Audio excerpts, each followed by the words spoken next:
ļoti pateicīgi katram, kurš ir ieradies, un īpaši pateicīgi godāmiem kungiem, kas ir ieradušies un vēlējušies pastāstīt mums par tik būtisku vēstures posmu, kas ir noticis Benjamina namā. Man personīgi tas bija ārkārtīgi svarīgi šo realizēt, un tādēļ vēlreiz visiem liels paldies. Aicinu klausīties, aicinu uzdot jautājumus. Pirmā daļa būs 45 minūtes.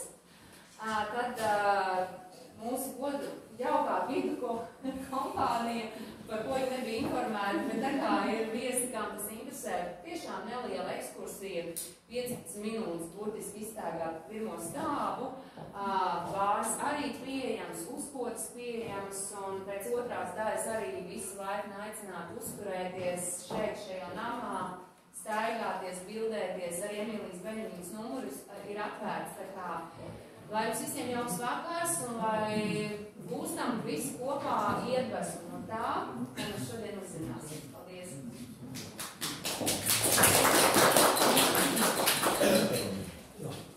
Paldies, Līva! Paldies Benjamina nama saimnieki par šo piedāvājumu. Pastāstīt šodienas sarunā, ieskicēt, man šķiet pašu svarīgāko posmu Fābu, vēlāk Benjamina, vēlāk Rakstnieku savienības, tagad jau atkal Benjamina nama vēsturē. Un tas ir tas īstais brīdis, kad tas bija viens no centrālajiem namiem Latvijā, kurā ievitinājās nosacīt, varētu teikt, pirmā īstā Latvijas valdība, jo tur uz brīdis ielas bija marionešu valdība, kad šeit organizējās Tautas fronte, un kad pēc organizācijas komitejas izveidotā kongresa notikušā, šeit notika arī valdes un domas sēdes. Te arī šajās fotogrāfijās dažas ir paņemts līdzi, jūs redzēsiet šā nama interjeros, kā šeit mēs tiekamies visu Baltijas valstu līderi tūlīt pēc visu kustību nodibināšanas Baltijā. Tas arī viss notika šeit, notika fotografēšanās tur ārā, tāda vēstures fotogrāfija, kas ir, man liekas, visā pasaule aplidoja. Un te notika faktiski svarīgākie lēmumi, notika starts, uzsākās Latvijas neatkarības atjaunošana. Bet ideja, man liekas, piedars Sandai, jo Sanda man ir viena no šī nama saimniecēm, viņa man ir naktī, tumsā, uz krustojumu, apturējusi ielas. Es domāju, atkal kaut kur aicinās. Tad man vienējās, ka viņi gribētu aicināt uz Benjamina namu, lai es kaut ko pastāstu. Un es domāju, ka viņa laimīgi būs visu to aizmirsusi. Pēc kā brīža zvans. Un tad beigās, es domāju, nevienu solīt varētu atnākt pastāstīt. Man likās, ka tas stāsts varētu būt plašāks, jo tajā 88. gadā te bija kārtējais pīrāks pirms, Rakstnieku savienība, Komponistu savienība, kur daļēji kā muzikologs pārstāv Arnolds Klotiņš, un augšā stāva Mākslinieku savienība, kas faktiski jau bija mūsu atmodu sagatavojuši, jo faktiski, ja padomju vara šo māju iedeva tā saucamiem dvēseli inženieriem, kāds komunismu ideoloģija tika formulēts, lai viņi iestālē mūsu dvēseles ticēt komunismam, Maskavai un visām impērijām, tad īstenībā viņi panāca pretēju efektu. Šeit sāk iepirināties pavisam nevēlamas idejas, ieskaitot arī to, ka šis nams tika saglabāts un netika deformēts, kāds notika ar daudziem vēsturiskiem namiem, un arī faktiski saglabāja šo Benjamina namu nosaukumu. Bet 88. gads ir tas, kad cilvēks stāv rindās, lai pierakstītos Tautas frontē, kad cilvēks stāv rindās, lai parakstītos pēc PSRS konstitūcijas grozījumiem. Te ir šajā namā cilvēki variednāk iekšā pēc frontes nodibināšanas, prasīt pat dzīvokļus sev, pat savu sadzīves apstākļu uzlabošanu, jo tiem, kas tur brīvības ir, to, ko es Ļeņini jau tā bija, sēž tajā Latvijas prezidents padomē, neviens netic un domā, ka mēs tagad būsim tā jaunā un atnākošā valdība. Bet īsu kronoloģiju par šiem notikumiem, kas bija izstāstījis Artis Ērglis, kurš viens no pirmajiem Tautas frontes darbiniekiem, toreiz students, un vienkārši fantastisks mūsu kronoloģijas vācējs, sargātājs un apkopotājs. Tā ļoti īsti, kas notika, lai mēs zinām, par ko runāsim.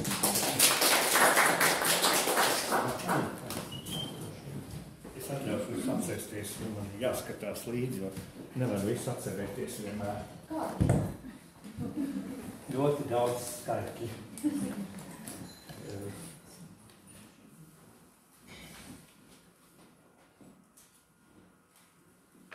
Jā, tad Tā ļoti ātri, man liek uzdevumu iekļaut apmēram 4-5 mēnešus, tomēr ārkārtīgi Četrās minūtēs. Tas nav iespējams. No Tautas frontes ideja, kā zināms, radās aprīļa vidū.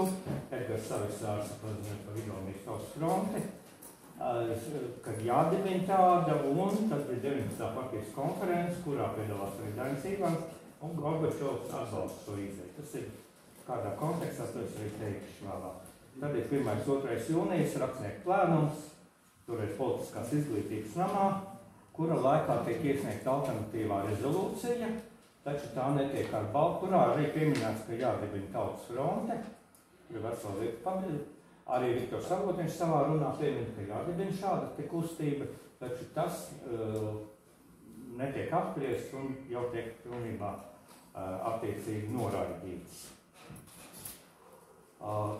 Tad pēc rakstnieku plēnumu nākamā sēde, kad kaut kas ar Tautas fronti, 22. jūnijas, kad preses namā notiek žurnālistu tikšanās ar 19. partijas konferences delegātiem, izvirzītajiem. Un tā izvērtās par tādu lielu žurnālistu protestu sanāksmi, kurā Avotiņš nolasa paziņojumu par Latvijas Tautas frontes dibināšanu, ko parakstījuši 14 cilvēki, taču arī šis aicinājums nekad netiek oficiāli Latvijas presē publicēts, vēlāk viņš publicēts Auseklī, piemēram, un citur. Dainim pat zvana Gorbanovs un prasa, lai atsauc savu parakstu, tādēļ, ka tur ir arī nevēlami cilvēki un tā. Tad ir nākamais 27. jūnijas, jūs redzat, kā ļoti, kad notiek perestroikas atbalsta sabiedrisko kustību, ko organizē Rīgas darba kolektīvu pārstāvju padomu un LPS arī jaunās organizāciju komiteja. Varbūt kāds atcerās ar Baidekaunu, vairāk būs dzirdēts, ka tur viens aktīvākais bija Gerčikovs, Ilja Gerčikovs, un tā tālāk. Bet tas ir tas oficiālais, ja tā žurnālists sapulces bija neoficiālais, tik noklusēts, šis jau tā kā parādās. Nākamais ir 1. jūlijas, kad augstākās padomas prezidijā, LPSR, kur tagad ir Saeima, notiek sabiedrības pārstāvu tikšanās ar perestroikas atbalsta kustības konferences par rīkošanu. Par to jau, protams, atkal ir kaut kādas publikācijas, tur jau piedalās daudz citi un tā tālāk. Un jau dažas dienas vēlāk, 5. jūlijā, es tā kronoloģiski, ir LKPCK biroja lēmums par patriotisko kustību partijas līnijas atbalstam pārbūvē. Un šajā dienā ir vēl viena lieta, kas notiek šajā mājā un šajā zālē.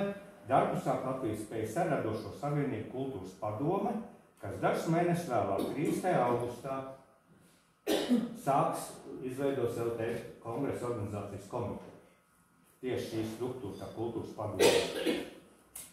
Un tad mums ir Gorbačovs pateicis, ka tautas demokrātiskās kustības ir jātais, ir augstākās padomas prezidijas sēde, ir LKPCK biroja lēmums, un ko dara televīzijā žurnālistu šito pamatojoties ņem un 11. jūlijā sarīko TV pārēj televīzijas diskusijas klubu, kas notiek tiešā ēterā tieši par tautas demokrātiskās kustības, par tautas frontes dibināšanu. Par to jau ir ļoti daudz publikāciju attiecību, un tas ir tas mirklis, ka patiesībā sākās īstā tautas frontes dibināšana. Ne tas, ko tur lēma LKPCK birojā, ko lēma augstākās padomas prezidijā, bet tieši sākot ar šo diskusiju. Tad ir diezgan interesants notikums, kuram nav vēl precīzi zināms datums, ir skaidrs, ka tas notiks ar 15. un 14. datumu. LTF, Kinematogrāfijas savienībā, LTF pagaidu iniciatīvas grupas sapulces. Un to otrais aicinājums dibināt tautas fronti, to paraksta mazāk cilvēku, nesaukšu visu, bet tas ir tā kā zināms, ja?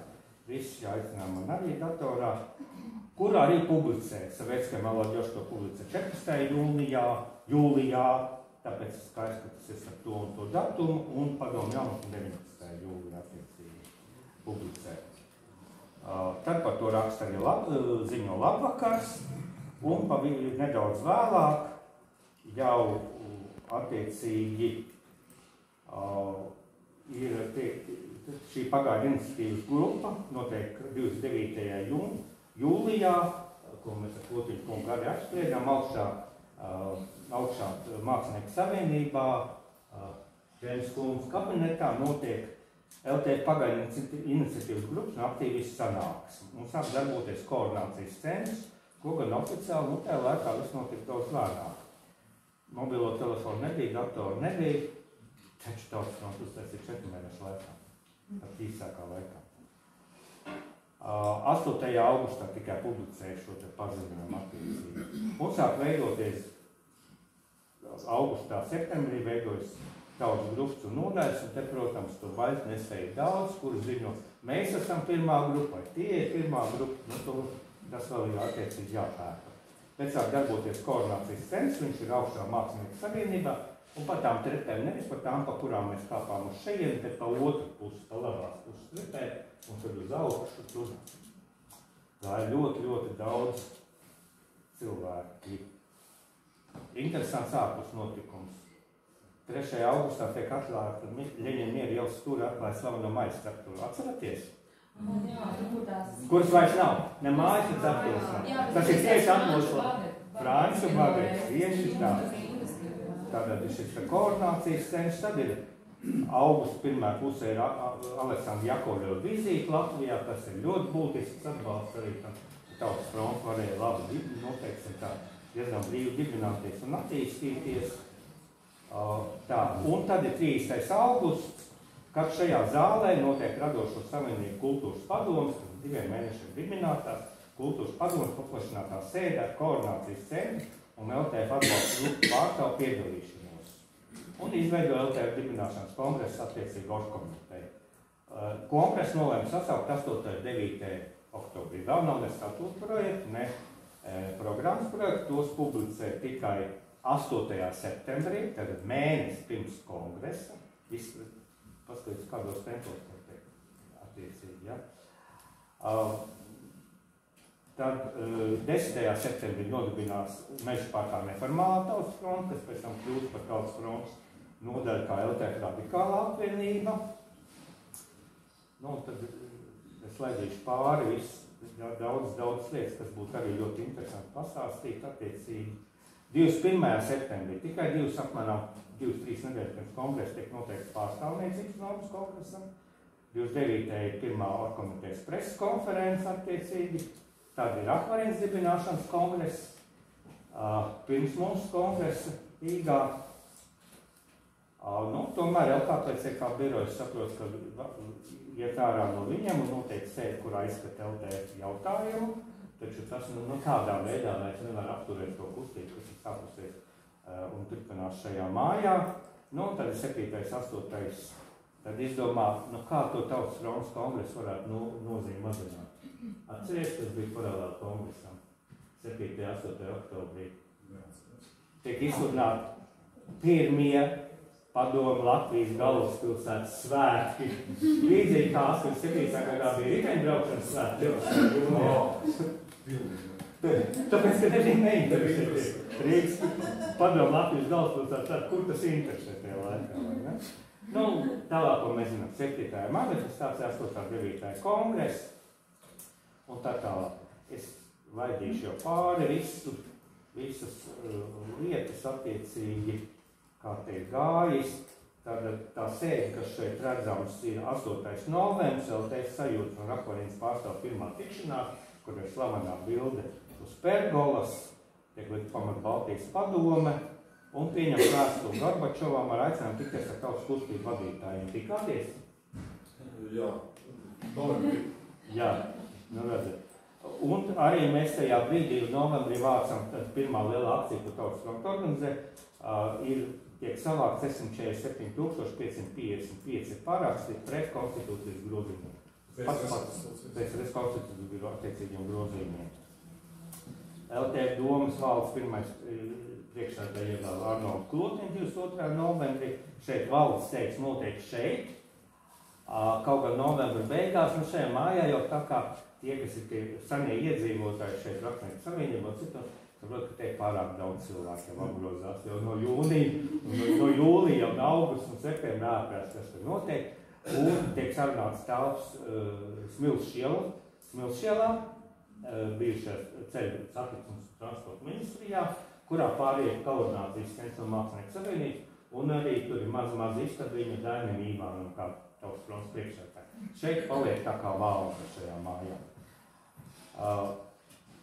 89. gada 6. februārī LP Savienības padomu piešķir Tautas frontei ēku Vecpilsētas ielā 13-15, ar ko sāks pāriešana no Tautas frontes pāriešana no šīs ēkas uz Vecpilsētas ielu. Bet es skaidrs ēka ir tukša, viņi ir diezgan svakā stāvoklī, līdz ar to līdz kaut kādām februāra beigām, marta sākumam valdes sēdītes notiek šeit. Tās notiek Andreja Upīša kabinetā, tas ir tur pa diagonāli, kur tagad ir tāda vieszāle.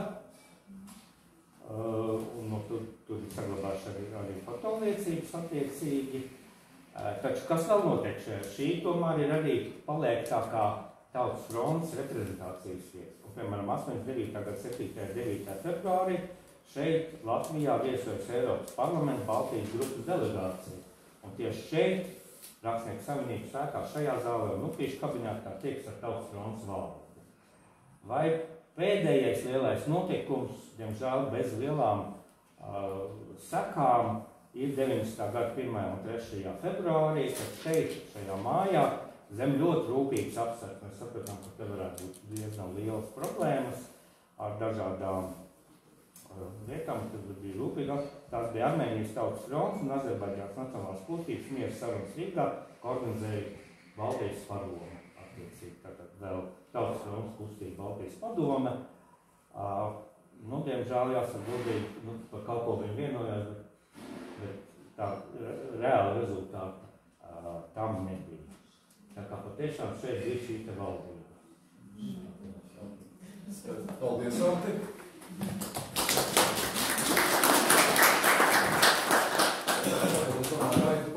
Visu mēs nerunāsim, protams, un tas nav iespējams, bet man liekas, ka svarīgi šo sarunu par to, kas notika Benjamīna namā, par šo svarīgo posmu, risināt tāpēc, ka pasaulē šobrīd notiek kaut kāds pretējs process. Mēs redzam, ka viena it kā demokrātiska valsts, Amerika, pēkšņi pārvērš par totalitāru valsts. Un cik tas ātri notiek, tas kaut kādiem viedokļiem, tas pīkstieniem.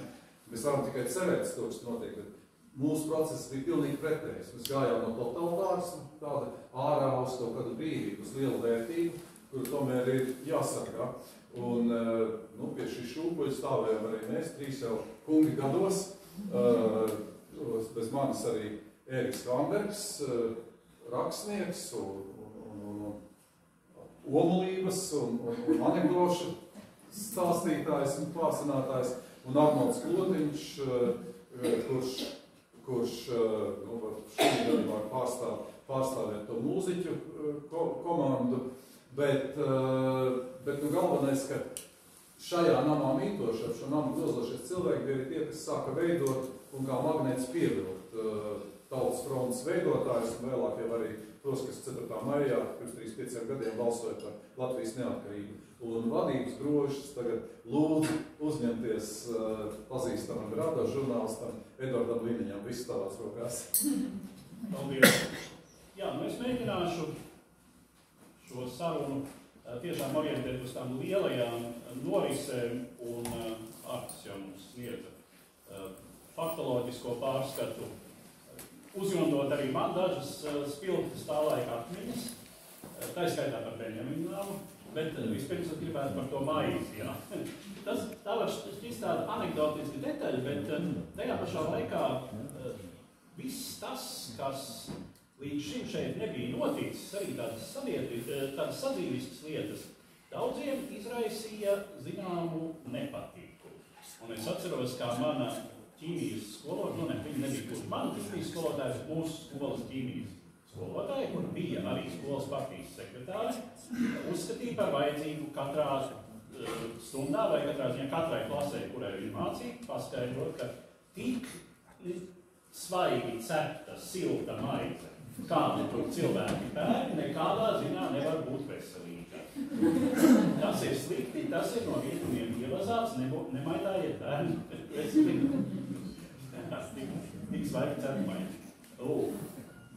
Benjamīna nams, protams, bija ļoti īpaša vieta arī padomju laikos, un es gribu šeit izmantot iespēju piesaukt vēl vienu notikumu, kas apliecina to, ka šeit tiešām mājoja par spīti šī nama oficiozajām raksturām pretestības gars.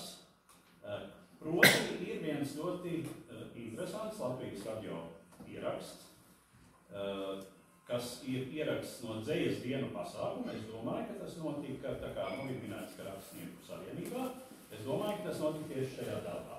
Jo šī bija tā telpa, kur parasti arī toreiz tika rīkoti literatūras propagandas biroja un arī tātad tā skaitā dzejas dienu pasākumu.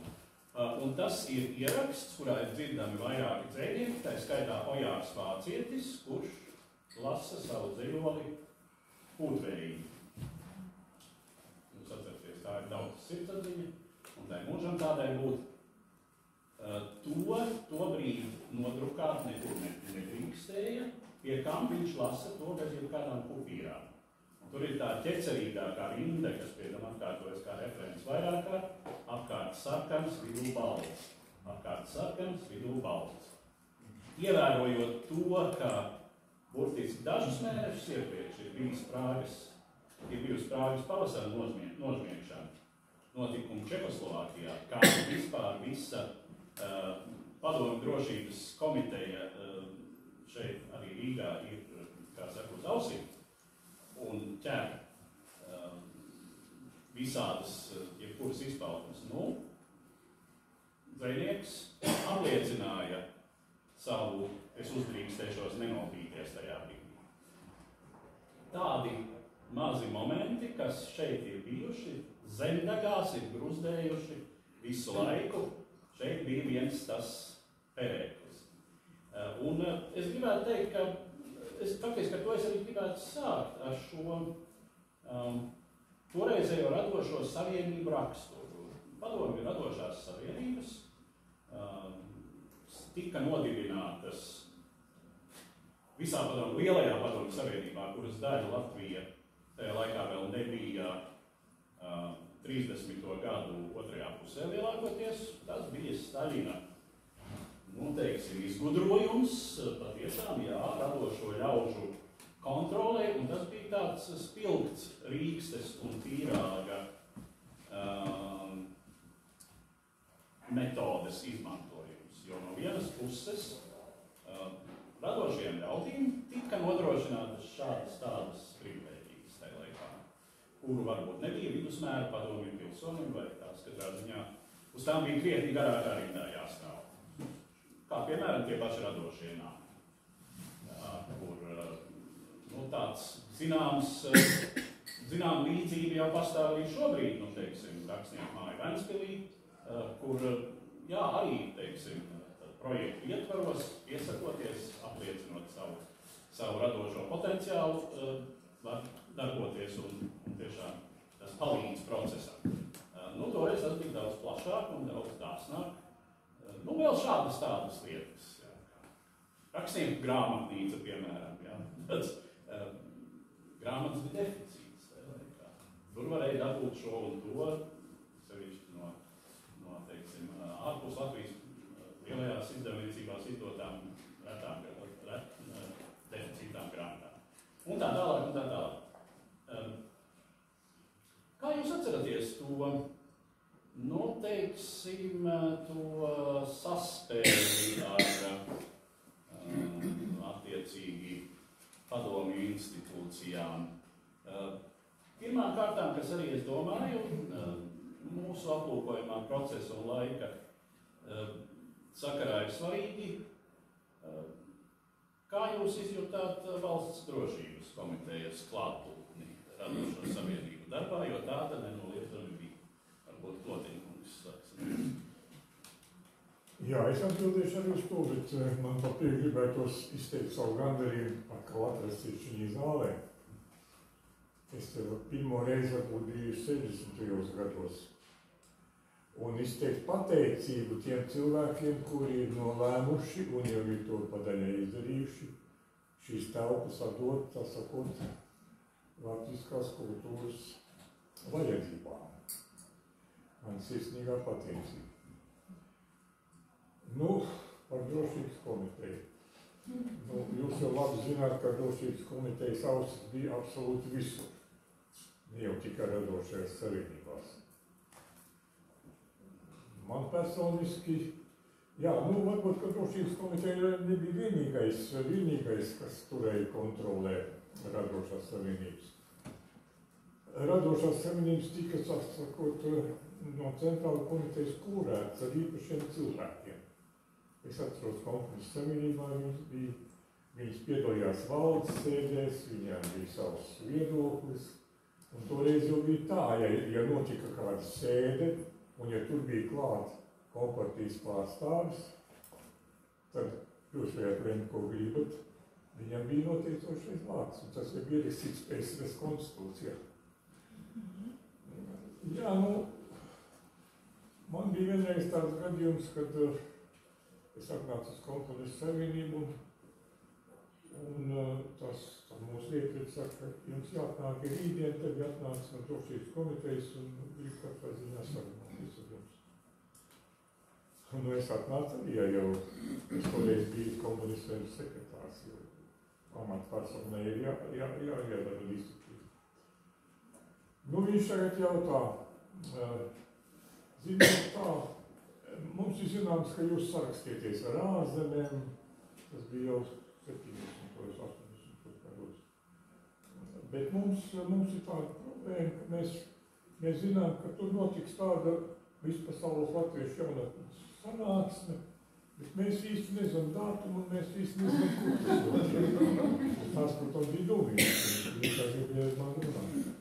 Tas jau bija agrāk, sakarā tēvu, kam bija darīšana, tad drošības padomē. Es zināju, ka neviens nedrīkst nopratināt oficiāli, ja nav prokurora sankcija. Es saku, nu, tad jums ir prokurora sankcija, kaut ko nopratināt. Nē, nu tā jau tikai saruna. Es viņam atbildēju, es nevienam nesniedzu ziņas, nezinādams, kā tās tiks izveidotas. Un cauri. Un tā viņš arī neko neieguva, bet aizgāja. Nu, tas par to tā. Jā, šis ir tāda konkrēta ilustrācija, bija šie gadījumi, bet Klodīna kungs arī ļoti precīzi norādīja. Nu, tātad otra struktūra, kas varbūt vēl regulārāk un konkrētāk kontrolēja un deva norādījumus, jo tā, protams, bija partija, un taču katrai radošai savienībai bija savs partijas sekretārs, partijas pirmā organizācija. Un te arī ir jāsaprot viena lieta, ka, nu, protams, cilvēks varēja nebūt komunistiskajā partijā, rakstniekam tas nebija gluži obligāti. Māksliniekam tas arī nebija gluži obligāti. Radošo darbu tas varbūt pat īpaši netraucēja. Bet tomēr, nu, tas tika uzskatīts par vēlam. Bija situācijas, kad tas bija praktiski obligāti, ja vēlējās ieņemt, nu, piemēram, teātra galvenā režisorā. Būt teātra galvenajam režisoram un nebūt partijā bija, neiespējami arī bija darījumi. Adolfs Šapīro nebija komunistiskās partijas biedrs, tikai zinu. Bet, nu, piemēram, manam tēvam tas nespīdēja. Tas ir ideoloģisks amats, ja jūs vēlaties strādāt, vadīt trupu, mākslinieckā līmenī, nu, tad esiet laimīgs. Līdz ar to jau, nu, Rakstnieku savienības biedru un tātad komponistu savienības biedru, to varbūt pat partijas biedru bija salīdzinoši vairāk nekā, nu, teiksim, procentuāli fabrikā vai kolhozā. Es tā pieņēmu. Kas gan nenozīmēja, un tas varbūt bija tāds lielākais pārsteigums, kas nenozīmēja, ka viņi bija pietiekami pakļāvīgi un pietiekami bailīgi. Panverkungs, kā jums šķiet? Tajā laikā vispirms jāstādās priekšā, kā tad es atbildēšu uz šo jautājumu, jo es esmu savu veidu eksponāts šajā tikšanās reizē. Jo pirmoreiz Benjāmina nama durvis es esmu vēris 1957. gadā, kā Liepājas pedagoģiskā institūta viens no jaunajiem autoriem, kurš toreiz rakstīja epigrammas. Un piedalījos jaunā autora seminārā kopā ar Imantu Ziedonu viesnīcā, pat bijām vienā istabiņā. Līdz ar to es esmu piedzīvojis un pārdzīvojis visas Rakstnieku savienības priekšsēdētājs, gan kā jaunais autors, gan vēlāk arī būdams Rakstnieku savienības valdē un pārvarot savu iezimto kautrību. Jums arī var ziņot, ka pat 2 gadus esmu bijis Rakstnieku savienības priekšsēdētāja vietnieks. Tā kā es ar epizodēm no dažādiem laikiem varu vienkārši kā eksponāts dažas epizodes pastāstīt par jebkuriem no tiem gadiem un kongresiem un atbildot uz tavu jautājumu par partijas piederību. Bija zināms procents partijā, cik ir proletariāta, cik no tā, cik no inteliģents un viss kutelīgākais posms radošā inteliģence. Un par katru piederu, lai radošā inteliģence, piemēram, Rakstnieku savienība, lai vēl varētu kādu iedabūt, lai partijā iestātos, lai šī organizācija būtu ar noteikšanu tā laika ideoloģiskā situācijā, tur bija vēl viena kota, vēl vienu, un tad partijā Māra Zālīti vai vēl tos cilvēku, kuri jau ar vārdiem. Un tad Rakstnieku savienība kļuva partijas ziņā spēcīgāk, tāpat kā Lietuva kopumā, kur daudz partijas biedri bija, tad, kad atcerieties Gorbačovs, ka visi juka un bruka ieradās Lietuvā, lai izjustu atbalstu. Viņš piedzīvoja fiasko, tāpēc, ka tur bija milzīgi liels procents partijas biedru lietuviešu ar nacionālo stāju. Un arī, piemēram, mums bija viena partijas sapulce, nevis partijas, atklātā partijas sapulce, kur piedalījās Jurijs Rubens, kas vēlāk bija premjeras un vienu brīdi bija ideoloģiskais sekretārs. Un viņš bija tik pārskaities, ka viņu atsūta uz šo terēkli, ka ne mūžam viņš otrais nenākšot, kā mums atstās līdz Rakstnieku savienībā, jo tur nav... Katru vācieti bija tā kā monologā. Es nejūtu draudzīgu atmosfēru. Nejūtu sirsnīgu atmosfēru. Es vienkārši atbildēju uz to jautājumu, bet šodien izmantojot situāciju, ka mēs esam šajā jaukajā sajietā kopā, lai uzzinātu, kā šis process brieda, lai šī mājā taptu Latvijas tautas fronte. Un es atradu vienu Uģa Mežavilka draudzīgo šādu parakstu, vilcēju un stūmēju. Uģa Mežavilka draudzīga šādu žurnāla Dācis 1988. gada oktobra numurā. Jānis Peters ar lielu virvi velk vagonu kalna virsotnē, kuru uz vagonu ir rakstīts Latvijas tautas fronte, un šo vagonu stum, droši vien tā ensīvās un klātesošie, tad jau tā. Un es šo mazo eksponātu, kā sākumu, ka šādas satikšanās varētu būt pēc tam, Benjāmiņa kundzes turpinājumu kundzei Līvai pasniedz to eksponātu.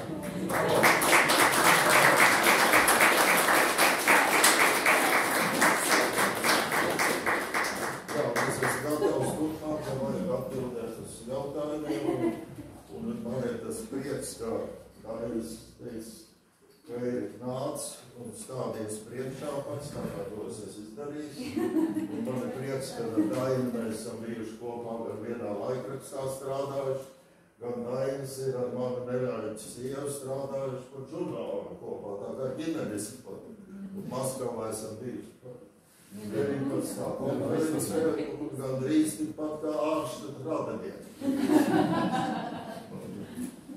Jā, te ir tas paradoxālais moments, kas vēl, es teiktu, tādā populārā vēstures uztverē ir jāieraksta, un ko ir svarīgi saprast, ka šīs spēles un šis faktiski pastāvīgais tango starp padomju varu, starp padomju sistēmu, kura tajā brīdī arī vairās no tādām asām represijām un cenšas drīzāk slāpēt, drīzāk notušēt visas šīs. Piemēram, Viedrs Rubenis aizgājis atpakaļ uz centrālu komiteju. Viņš nevar uzreiz pieprasīt salādēt visus tos rakstniekus, kuri viņam tur kaut ko sliktu ir teikuši, viņam netīkam lopu vagonos un aizsūtīt. Arī īsti nav vairs tie laiki. Tātad pastāvīgi notiek šī savstarpējā apspēlēšana, un tad pienāk viens brīdis, kad izjūti, ka var atļauties vairāk, un sākas šī atļautā robežu staipīšana, teiksim tā. Ir tāds amerikāņu vēsturnieks, politologs Beisingers, kurš ir izstrādājis šajā sakarā zināmu teoriju. Viņš pamatā ar to arī zināms, un šeit Baltijā krietni vairāk nekā vispār Amerikas, teiksim, tā vēsturnieku vidē ar teoriju par vēstures sabiedrinājumu posmu, kas iestājas brīdī, kad līdz tam despotiska vara, saprotot, ka ir nepieciešams kaut kādas pārmaiņas, mazliet palaiž vaļā skrūvi. Un izrādās, ka spiediens aiz ventīs ir tik spēcīgs, ka vairs nevar to džinu vairs iedzīt pudelē atpakaļ. Un Latvijas gadījumā, es domāju, tas nepārprotami bija 1988. gada 1. un 2. jūnijas, kad džins no pudeles izspruka. Līdz tam bija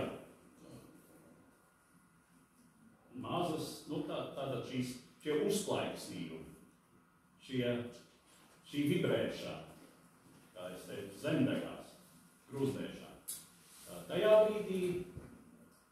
Tajā brīdī, kā to toreiz teica mans klases biedrs, tobrīd jau kursa biedrs Jānis Elsbergs, tā bija frāze, kas bija izskanējusi viņa mājās, dzēmētas Vidus Belševics un tulkotāja un vijormeistara Zigorda Elsberga dzīvoklī. Šais dienās jauni un drosmīgi bija pat tie, kuri visu mūžu līdz tam bija bijuši veci un baidīgi.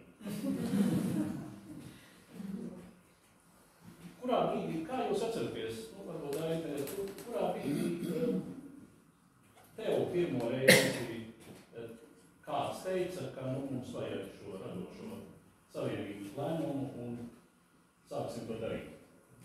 Vispār jau man saskara apmās laikā, es nerunāšu par iepriekšējā tikšanām, bet Benjamīna Nam, kad es arī devos Rakstnieku savienību, es atceros arī spilgtās epizodes, bet atmoda man šeit sākās ar Daugavas kampaņu, jo gal galā, kad mēs ar Artūru Šniku iecerējām apturēt vienu komunismu projektu, kas bija pirmais tāds mēģinājums visās Maskavas kolonizētajās valstīs, ieskaitot arī vēlāk piemēram mums ņēma Slovāki un Ungāri protestēt ar domāmas, kas ka Maskavas cēla un tam līdzīgi.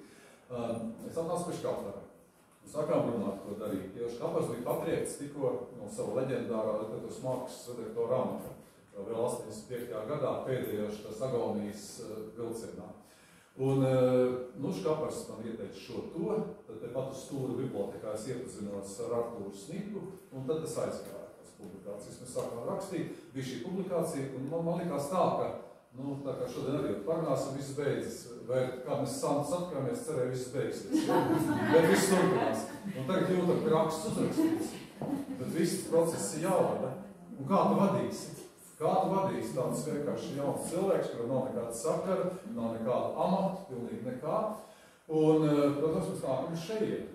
Rakstnieku savienība atkal pie Škapara, viņš vēl citus rakstniekus. Te notiek jau pēc tās mūsu publikācijas, kas bija grūti, bet tur apmānot cenzūru, viņi izgāja, bet 86. gadā te notiek rakstnieki sasauc, ne te partijas, ne te visu rakstnieku sapulci šeit pašā zālē, un tagad notiek pārīšanās par to, ka Maskava mums tagad uzspēš savu kārtējo komunismu projektu, un mums to nevajag, mums ir nacionālais lepnums, mūsu likteņupu, ko vajag saglabāt. Te ir atnācis no centrāla komitejas viens pārstāvis, tā kā te jau stāstīja. Viņam pat ir Amerika redzens virsū, bet viņš stāsta tādas skaistas ideoloģiskas frāzes, un viņi te nosvilp tie rakstnieki ceļas kājās, Pauls Putniņš un Imants Ziedonis, un no ar dūrēm nevis virsū, bet ar vārdiem gan, un viņš pilnīgi sašķirts aiziet prom, tāpat kā Jurijs Ruberts, ko te pieminēja. Un tad man bija sajūta, ka te ir sākusies faktiski visa tā Daugavas kampaņa, ka sākusies tāda revolūcija. Ka cilvēki sapratuši, ka viņi kaut ko var panākt, sevišķi 87. gadā Gorbačovs pats piekāpās un izdeva pirmo reizi, atkal kā Vaclavs Havels to pieminējis, pirmo reizi viss komunismu impērija pastāvēšanas laikā aptuvien komunismu projektu. Tas nav bijis nekad. Un sajūstām var to spēku.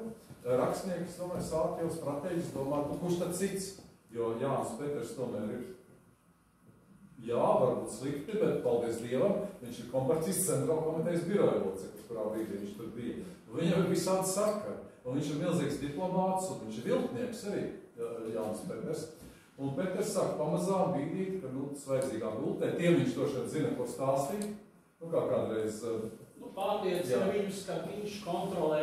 Jā, ka viņš kontrolēs, viņš vadīs, es domāju, ka tas tā notika. Un viņam arī atļauj, jo viņš tagad saka, lai tad visi, kā toreiz izsilt, visus tos centrāla komitejas pārstāvjus izsilt no šīs zāles, bet īstenībā mēs taču esam pa pārbūvu rakstnieku, un mēs jau to stagnāciju gribam dzīt ārā.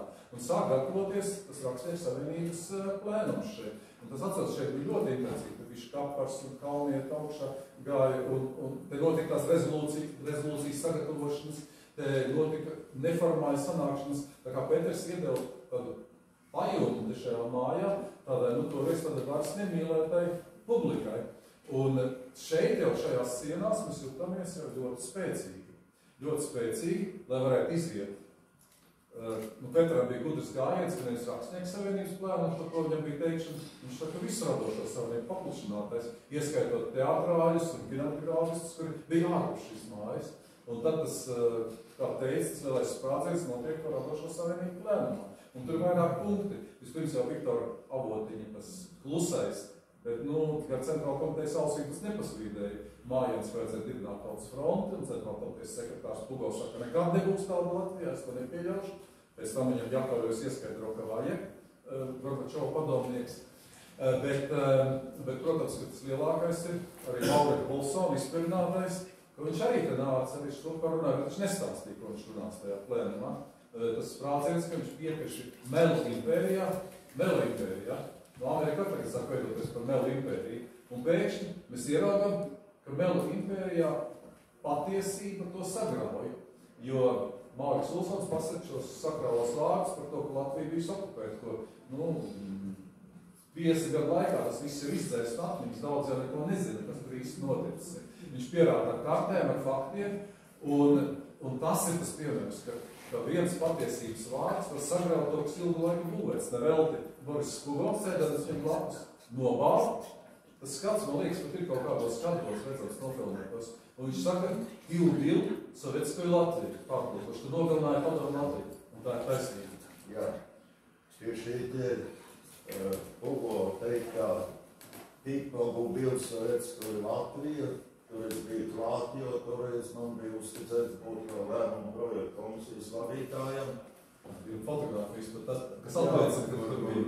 Jo šis lēmumu projekts, kā gatavoja pret radošo savienību plēnumā, šīs rezolūcijas punkti vairākas stundas kongresa namā nemitīgi bija šie priekšlikumi, un Ēriks stāv tribīnē, un visu laiku pierakstīja, jā, un balsojam par, vai armiju tūliņ izvest, vai nepret, un tā tālāk. Un Ēriks bija stingri nogurs, un pēkšņi tribīnē man blakus parādās Sandra Kalnieta. Un tāpēc vēlāk fotogrāfija, kur 2 tribīnē. Un kas tas ir pa pasākumu, kur 2 tribīnē? Vienkārši, un tad mēs abi Sandra Kalnieta turpinājām šo lēmumu projekta gatavošanu. Bet gatavošana pašam šī radošo sametu lēmumam bija Jāņa Petera diplomatiskais, karaliskais uzvaras gājiens. Un proti, viņš tik tālu gatavoja šo lēmumu, lai piedagūtu, ka tās klātbūtnē ir partijas centrāla komitejas vadība. Un ne tikai lai partijas centrāla komitejas vadība, lai valsts drošības komitejas vadība, bet tā nav zālē un prezidijā, tā sēdēja vienā no kongresa nama telpām, kur raustiņā klausījās viss, kas notiek. Un iedomājieties, ja šos Lūsona vārdus par šo paktu, un tā ir pirmo reizi vēsturē kaut ko pasaka Padomu Savienībā, ja nebūtu Hugo klāt un nebūtu Čekas priekšnieks klāt, tad šis lēmuma dalībnieki viss tiktu grūti pateikt, kas būtu noticis ar vienu. Un tāpēc, ja Petera šis bija, ka viņš bija pārliecinājis, ka viss radošās savienības ir kopā, un mums kopā šajā Gorbačova laikā, un viss ir jādomā, kā tālāk demokratizēt sabiedrību, un tie atnāk, un pēkšņi Lūsons pasaka, šetev. Tā. Katrā situācijā ir šie aizkadru notikumi, un Jānis Peters un Imants Ziedonis bija ģeniāli tautas diplomāti, kas spēja ietekmēt tā laika pozitīvi domājošos gan Jāni Vāgri, gan Gorbunovu, gan Ķesperi, gan arī par karogu uzvilkšanu, kur īpaši stāsti Pilstorni, un daudz ko varētu stāstīt par Albertu Pelnu un tā tālāk. Tā kā katrā posmā ir šis aizkadra, par ko mums jāstāsta nākamām paudzēm. Nevis atstāstot, bet ar epizodē. Jā, un jāsaka, Jānis Peters šai ziņā arī, teiksim tā, lika uz spēles un zināmā mērā arī upurēja savu reputāciju. Jo bija tādā ilgākā vēsturiskā perspektīvā. Jo tagad, ja kāds lasa enciklopēdisku rakstu, kurā ir teikts LKPCK biroja loceklis, bez jebkādiem komentāriem. Ja? Un tas, kā man dzēnieks pats savulaik teica... Nevis biroja, bet centrāla komitejas. Jā, centrāla komitejas biroja loceklis, jā. Kā dzēnieks pats man teica, tas arī bija iemesls, kāpēc viņš atteicās pretendēt uz Tautas frontes pirmā priekšsēdētāja amatu, saprotot, ka pārāk daudz dubļu jau tiks uz viņu mesti, un pārāk daudz cilvēkus var atrūst šī viņa saistība tomēr ar komunistisko partiju, bet jāsaka, šai situācijā absolūti nepieciešama saistība. Un runājot par Mauriku Vulsonu, varbūt, ka viņš bija viens no ļoti nedaudzajiem, bet varbūt pat vienīgais cilvēks, kurš varēja skaidri un tādā veidā šos vārdus tā bija okupācija pateikt. Kas atkal bija, teiksim, viņa status. Lielā tēvijas kara veterāns. Tas diezgan daudz, ko toreiz nozīmē. Arī partijas biedrs kopš kura tur gada, un, kā viņš pats teica, es bučoju tos tāmus. Respektīvi, viņš bija arī padomju pagrīdes dalībnieks. Un cilvēks, kā ļoti jauns un naivs cilvēks. Jā, gadu minēja par Jāņa Petera atteikšanos, jo pēc šī lēnuma, jo daudzi viņam pārmet, kā tad jūs neuzņēmāties, kā tu neuzņēmējos Tautas frontu un tā tālāk. Un tad viņš pa punktiem izskaidroja, kāpēc tādāk veids, ka par centrāla komitejas loceklis, pirmais sekretārs rakstnieku savienībā, Gorbačova un Gorbunova draugs un tā tālāk. Viņš visus šīs punktus salika vienā tādā stabiņā, kāpēc viņš atteicās un kāpēc viņš ieteica Daini. Jo Dainis Ivāns viņam bija gan sirdī, gan uz mēnevis.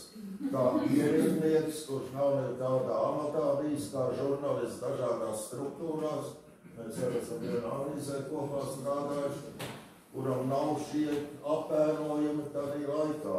Nekāda nevar, viņam nav tas skelets skapī. Un tāpēc Dainis joprojām ir, jo tādā laikā faktiski Jānis Peters bija neoficiāls, kļūst savā popularitātē, neoficiāls Latvijas prezidents. Un neoficiālais Latvijas prezidents savu amatu pārmantošanu nodeva nākamajam neoficiālam tautas prezidentam Dainim Ivānam. Ir tā.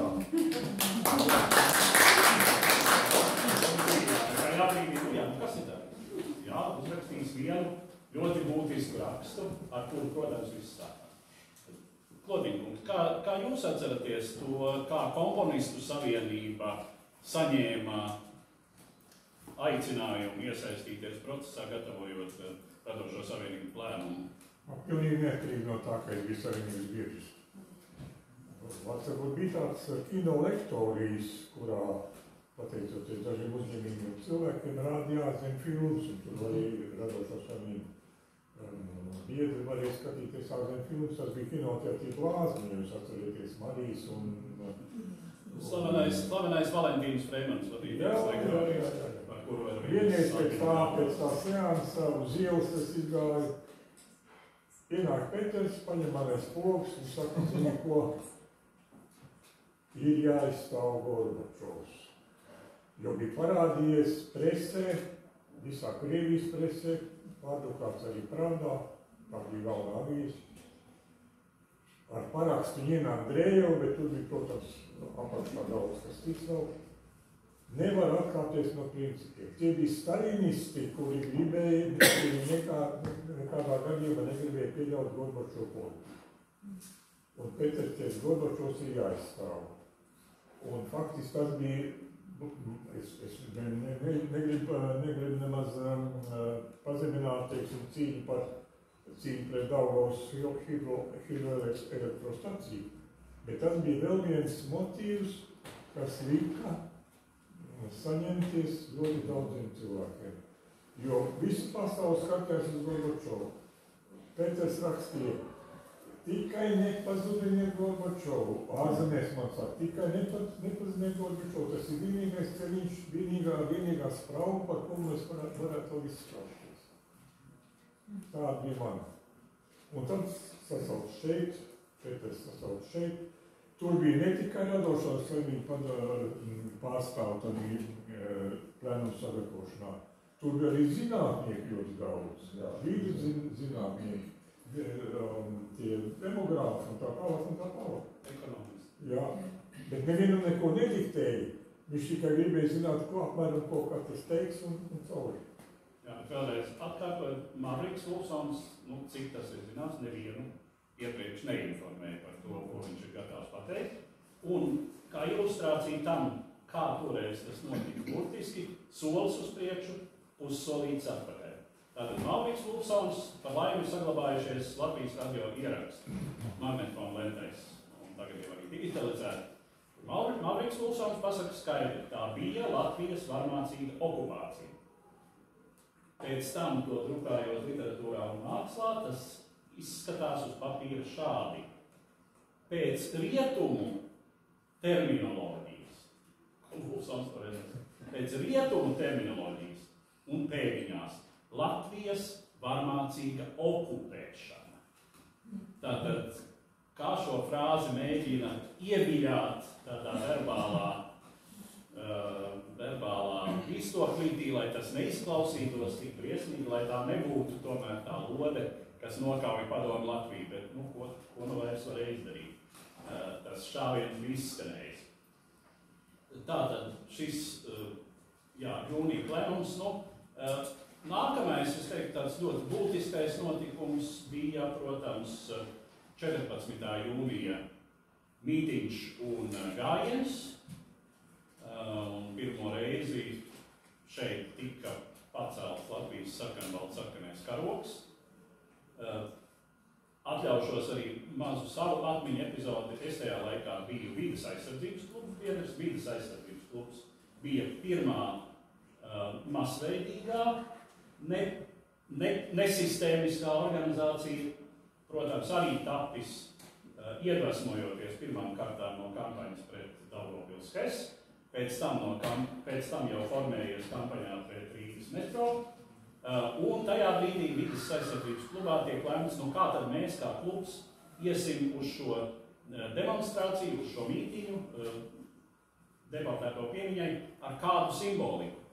Klubam tobrīd vēl nebija savu karogu. Bija emblēma, auseklītis tāds, tam bija balti un viens zaļš stars un viens tāds oranžs stars. Un nu, kāda tad tā krāsu salikšana un kā varētu. Un tad, protams, praktiski vienbalsīgi tai sanāksmē, kur bija vairāk simti cilvēki, tik lemts, ka mūsu karogs būs zaļi, balti, zaļš, un proporcijās, protams, 2-1-2. Un daži tādi karogi tur arī tiešām parādījās, lai gan daudz vairāk bija sēru karogi, tātad melni, balti, melnu. Proporcijās taču tā kā lielākā daļa fotogrāfija tajā laikā bija melnbalts. Tad sarkanbalts, melna. Atšķirt melnbaltā fotogrāfija nevarēja. Bet bija arī tas viens sarkanbalts sarkanais karogs, kuru Helsinki 86 biedrs Konstantīns Pupurs pacēla un iznesa visu šo gājienu. 87. gads? Nē, 8. Tas bija 8. jo tā bija pirmā 14. jūnijā, viņš iznesa līdz kādu. 87. bet toreiz karogi viņiem nebija. Un toreiz bija 87. gadā maza grupiņa, Helsinki un vēl daži. Jā, bija meitenes, vismaz bija vienas vai vairākas meitenes. Tautstērpos, zēnu tautstērpos un puķes, ko viņi aiznes līdz piemineklim par spīti tiem velosipēdistiem. Un ir starp citu, Dainis man ievilka pirms kāda laika ļoti jaukā pasākumā, kas bija atmiņu stāstu konkurss. Un tas bija... Jūs savā starpā sacenšaties, kuram no kādas Jā, nē, mēs bijām šūri, jā. Mēs bijām šūri, jā. Tas bija jaunieši. Un tur savas atmiņas uzrakstīja arī Helsinki 86 dalībnieks. Roškalns. Kurš organizēja. Jā, ļoti jauka epizode. Kur sieva arī gāja tautstērpā. Kā viņi tikuši caur Miliču ķēdēji, kas bija visam tam rajonam apkārt, bet uzdevušies par apsveicēju, par velosipēdistu apsveicēju. Tie ieraudzījuši meiteni tautstērpā ar ziediem un tas milicītis izlaidis cauri. Un meiteni aizgājis un likusi ziedus pie piemiņa. Tāpēc tas bija 87. gads. Un 88. gadā tā jau bija masu demonstrācija. Un otrais pasākums, kur jau bija daudz sarkanbalts sarkano karogu, tas bija nevis Latvijā, bet toreizējā Baltikas folkloras festivālā. Latvijā, Rīgā. Tas bija koru savienojumā, arī Lietuvā bija, kur viņa uz vietas bija darinājis Latvijas karogu. Tas vingrā pārkāpja, Jā, tur meitenes un bruņšiem vienas iekšā un puiši bija sanesuši kaut kāds kāds un notinas. Rīgas centram no sporta pils līdz prezidenta pilī. Tas bija 88. gada jūlijas.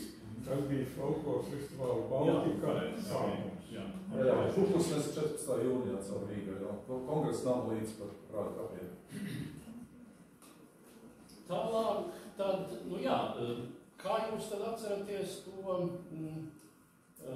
organizatorisko momentu, kad, te jau arī daļēji tas ir izskanējis, vai ne, kad sākas šī tautas frontes dibināšanas process. Droši vien ir arī jāprecizē, jo, Wikipēdijas rakstā ir lasāms, kā Viktors Avotiņš nolasa šo aicinājumu. Vairāk cilvēku pamatā rakstnieku parakstīto aicinājumu radošo savienību lēmumā. Nē, viņš pieminēja, bet viņš nolasīja žurnālistu sanāksmē 18. jūnijā partijas CK plēnu, kurš bija tāds kā 58. gadā tāds, ka gribēja atgriezt atpakaļ visu. Un tad bija žurnālistu sanāksme, kur mums izpaudām noslēpumus par to, kas slepenajā lēmumā noticis. Un tad žurnālisti atbalstīja to Tautas frontes dibināšanu. Bet tas bija tas pirmais. Bet šeit jau bija otrais, jo man zvanīja Gorbunovs un teica, kurš cilvēki parakstījuši, kas nepublicēs, saprotiet. Bet tad bija otrais, un otrais bija laikam Marti 14. jūlijas. Pirms 14. jūlijas. Pirms 14. ko parakstīja. Tur bija Marina Kostaņecka, un arī ievērojami cilvēki parakstījuši, bet nebija tie, ko nevēlējās centrāla komiteja. Un tad jau pēc tā lēmuma to publicēja, to Peters panāca, ko publicēja, un tad jau viss sāka vārīties šeit, ja sākās tas orgkomitejas darbs. Sandra Kalnietis paņēma līdz uzskatēt, ka diezgan labi atrakstījis savā grāmatā, te arī fotogrāfijas ir. Un te ir arī, starp citu, šajā grāmatā Latvijas Tautas frontes, kurš kapārs ir veidojis, ir visi pirmie protokoli, kas šeit Benedikta namā tapuši organizācijas komitejas. Jā, ko mēs varam teikt par to laiku? Kā teiksim šie cilvēki, kas izveidoja kodolu, šo organizatorisko Latvijas Tautas frontes organizatorisko kodolu, kā viņi rekrutējās šim darbam? Cik tur bija liela nozīme tiešām radošo savienību šīm organizatoriskajām struktūrām un cik tas notika kaut kā dabiski? Galvenokārt rakstnieku savienība, bet arī mākslinieku savienība. Džeimas Kulni iesaistījās. Vispirms Džeims Kulma arī parakstīja to aicinājumu nākt un reģistrēties. Smagās durvis šajā kārtā jau līdz 100,000 apmēram līdz pirmā kongresa un virināt kārtības. Parakstīt reģistrēties. Pie viņas kabinetā arī bija koordinācijas padomus sēdes sākumā. Tā kā komponistu savienība maz iesaistījies šajā. Tas man jāatzīst. Varbūt tā principiāli par to rekrutēšanos, kas šeit notika. Es varētu teikt, ka viena būtisku lietu mēs sakām, nevaram visu izrunāt, bet to principu izstāstīt, ka tomēr tas viss notika ļoti dabiskā veidā. Jo Artis pats, piemēram, Sandra apraksta atnāca un pieteicās būdams students. Cilvēki vienkārši nāca, stāvēja rinda, reģistrējās, brīvprātīgie palīgi pieteicās. Un te ir viena būtiska lieta, ko ir atzīmēts. Nesen klausījos tādu vienu interviju, ko sniedz slavens ukraiņu žurnālists Vitālijs Portņikovs, kur viņš salīdzināja Krievijas nelaimes pašlaik, un to Krievijas bandītisko dabu un to, ka tur nekas nenotiek, nespēja notikt tautai. Un mūsu valsts viņš salīdzināja. Viņš ka liela atšķirība. Ja Krievijā kaut kāda satricinājuma notikuši vai cerības dotas, tad to ir darījuši tāda diezgan aroganta vai elite, vai inteliģence, vai kaut kādā hunta, ja? Bet tas viss ir bijis no augšas. Un tur tauta nav pieradusi kaut ko darīt pašai. Es jau būšu nodarēlējis to piemēru, ko Gorbačovs teica, ka baltiešiem vienreiz jau pēc neatkarības, ka mēs baltieši esam vainīgi pie Putina režīma. Un mēs sakam, kā? Viņš saka, kā jūs aizgājāt un nepalīdzējāt mums izkarot brīvību. Tā man liekas. Un te ir tā būtiska atšķirība, ka mums tomēr Tautas fronte viss veidojas no apakšas, no cilvēkiem, tauta. Krievijā nekad tauta nekur nav bijusi iesaistīta. Tāpēc arī viss izgājuši, kad nekas no par to viņu labajiem nolūkiem ar Gorbačovu iznāk čiks. Jo arī Tautas fronts viens no neaizliekšanas iemesliem bija kāpēc Jakļevs man teica, ka viņš teica Gorbačovu, neaizlieciet tās tautas kustības, jo tas ir vienīgais, uz ko jūs varat balstīties. Ka Krievijā jums nav uz ko balstīties. Atcerieties šo vienu piemēru, ka Dainis pa radio aicina uz barikādēm un visa nācija, visa tauta un kolhoza un sovhoza traktori un visi brauc. Viens cilvēks ar vienu frāzi aicina. Tātad te ir tas tautas kopējums. Jā, tas principāls jautājums, ka mums viss nāk apakšu. Tas ir jāsaglabā šobrīd. Šī tā demokrātiskā stīla. Vai ar šis Baltijas ceļš, ka viss savienās rokās. Bez tā laika mobilajiem telefoniem, bez kā. Ir tāda ļoti būtiska lieta.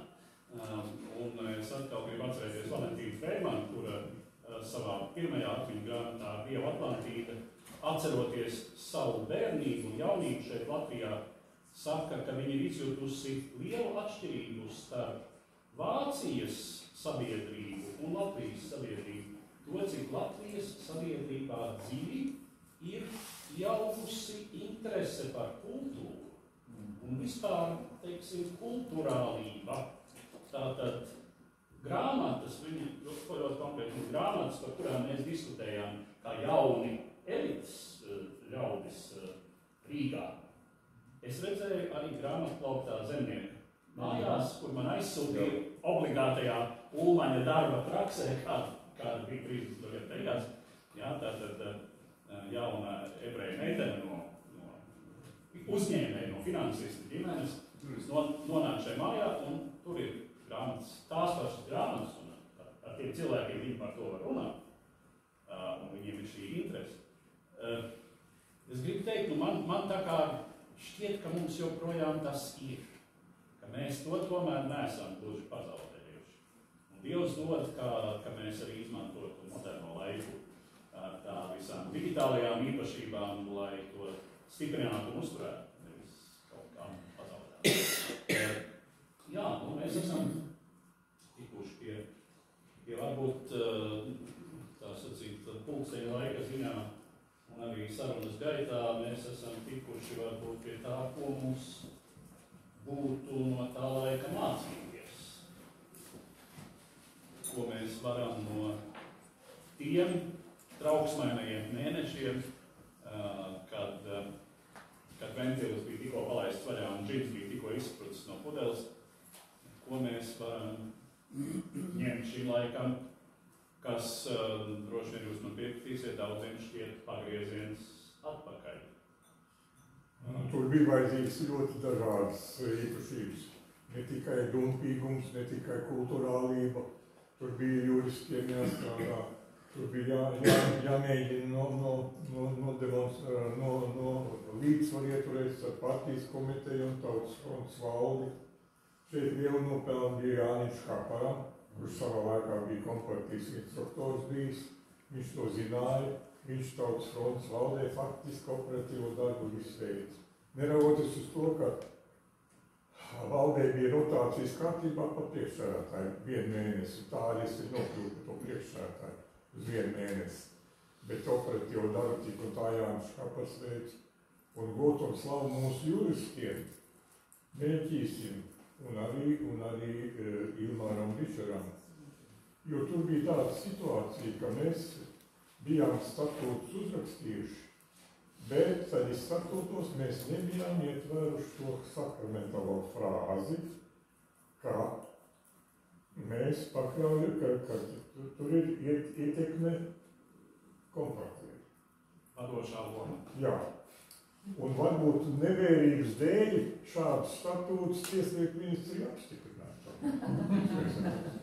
Bet janvāra beigās ģenerālprokurors Jānis Zemītis noprotestēja šo te. Un tā sākās otrs juristu darbs, ko mēs darījām. Mēs atradām, juristi atrada, ka PSKP statūtos 60. pantā, 60. punktā ir teikts, ka kompartija nodrošina savu klātbūtni, savu ietekmi pārējās organizācijās ar šajās organizācijās esošo savu biedru klātbūtni. Nu, lūdzu, mīļiet, ar dekliet Tautas fronts rindās kādu partijas biedru, kurš nodarbinās partijas līniju, vai ne? Un šis izgāja cauri. Tā kā tur bija ļoti dažādas īpašības vajadzīgas. Ļoti dažādas. Par to balansēšanu. Nu, manā mēnesī, tā sakot, bija pat tāds gadījums. Redziet, mēs runājām par Jānu Petru, kur bija centrāls komitejas biroja loceklis, un reizi arī šeit strādāja, vai ne? Es domāju, ka Jānis Peters ne tikai tādā ziņā bija lielisks kā diplomāts, ka viņš varēja būt abās vietās, bet ka viņš arī īstenībā izaudzināja Gorbunovu. Jā. Un Gorbunovs pamazām nosvērās uz nacionālo pusi. Un manā mēneša laikā bija tā, ka Gorbunovs kā centrāla komitejas tur ir laikam Rīgas komitejas Rīgas Īrau rajona komiteja, tāpēc viņš bija saistīts Rakstnieku savienību Veļāmīnā. Viņš Īrau rajona partijas komitejas sekretārs, kur ir centrā. Jā. Viņam centrāla komitejā, protams, bija jāizskat savs viedoklis par to, ka Tautas fronts valda atkal ir pieņēmusi kāds nacionalistisks vai tam līdzīgs lēmums, vai ne? Un viņš to arī bija teicis, bet otrā rītā telefons mans no viņa. Viņš atvainojās. Viņš atvainojas Tautas frontē par to, ko viņš ir teicis. Tā kā tur. Būs ar Peteru aprunājies par to starp. Es pieminot, ja Petera piemin, tad es nolasīšu pirmos Latvijas Tautas frontes domas sēdi, kura notika Rakstnieku savienības Šajā zālē. Šajā 2000. Tur pabīdus, tur mēs ar fotogrāfiju bija uz sēdi. 22.10.88. Un šeit ir tā rakstīts. To vadīja jau Dainis Īvāns. Vispirms ievēlēja Latvijas Tautas frontes domas valdi. Un pirmais šajā domē ir Jānis Peters, otrais Jānis Škapars, trešais Freimans, 4. Bišers, 5. Kosteņecka, 6. Kalnieta, 7. Lucāns, 8. Berkovs, 9. Klotiņš, 10. Mulsons, 11. Rubens, 12. Dozorcevs, 13. Puplovskis. Un savukārt šī grāmatā, ko Astra Milvi grāmatā te un citadēļ Jānis Peters, arī šīs pirmās sēdes raksturojas cilvēki ļoti lakoniski un daudz stāstoši, piemēram, par Jānu Peteru. To raksturo pirmās valsts loceklis Freimans. Peters superdemokrāts, latviskis, bet šo vārdu reti šķīra no vārdiem arī citas tautas. Škapars, vecs avīzes literatūra māksla redakcijas cilvēks, jeb organizatorisks darbinieks, kura politiskie uzskati sakrit ar vairākuma domām. Reti otrādi. Sandra Kalniņa, asa prātu, latviski orientēta, bet ļoti uzmanīga un gudra, nevelti bija diplomāta ANO, tad Francijā. Bišers, tipisks, pārorientējies, ierēdnis, kura ideja brīva Latvija, brīvā Krievijā bija sirdī to, ja teiksim, respektēja pat pēc 30. maija aicinājumu. Marina Kosteņets aizkustināšu prolatviska krievieta, diemžēl pēc 99. gada Marina kā visai emocionāla sieviete ieņem galvā, ka Latvijas Tautas frontes bijusī vadība savulaik nav izrādījis pietiekam cieņu Latvijas Tautas frontes atbalstītājiem, PSRS tautas deputātiem kopš 98. gada un attiecīgi Latvijas Republikas augstākā padome pieņem lēmumu par to deputātu atsaukšanu. Tāda situācija bija. Tāpēc 2000. gadā attiecības starp dažiem PSRS deputātiem un Latvijas augstākā padomes deputātiem bija visai saspīlēts un noregulēts tikai uz laiku. Dozorcevs, godīgs, pusē krievs, pusē ebrejs.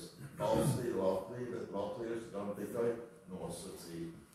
Mulsons latviskojies, ebrejs, pārkvalificējies pēdējās no PSRS aizstāv par Latvijas patriotu. Allaž pēc 90. gada jauni meklēja Latvijā antisemitismu. Jauni meklējumu. Lucāns godīgs lauku priekšsēdētājs, kuru kalnos bija socialistiskā saimniekošana. Klotiņš, latviski, bet brīžiem pārāk liels demokrāts. Rūpēns, jauns mācītājs, savus politiskos uzskatus neizpauda. Puplovskis valdēja ievilktīts kā students un jaunatnes pārstāvs. Vēsturiskā pirmā sēde notika laikā starp 24.10.88 un 28.10.88 līdz drīzāk 25.10.18. Datums nav dokumentēts. Paldies, Kulsvalsts. Un Daini, tev jāsniedz rezumējums un vēlreiz. Kas no tā laika ir ņemams šodien? Es domāju, tā atvērtība un tā gatavība visiem iesaistīties. Mēs tā redzam arī, starp citu, kā formējas šeit pie Benjamina nama, jo mums bija atvēlēts 88. gada 7. novembrī lielā oktobra sociālistiskās revolūcijas gaddienā. Mums tagad aicina centrāla komiteja vai Tautas fronties gājienā. Un mēs beigās izlēmām, savādāk sen nevaram parādīt, iesim un iebāzīsim viņam kaut kā acīs. Es savu mūžu te gājienu man bija izdevies izvairīties, gan kara dienesta laikā, gan universitātes laikā. Vienmēr atrast kādu iemeslu, lai neiet, kur bija obligāti jāiet. Bet, tad šitan es pirmais un vienīgais, kas piedalījos. No bibliotekas sēks, viss šis kvartāls te notika pulsēšanas pēc Vērmaņu dārza.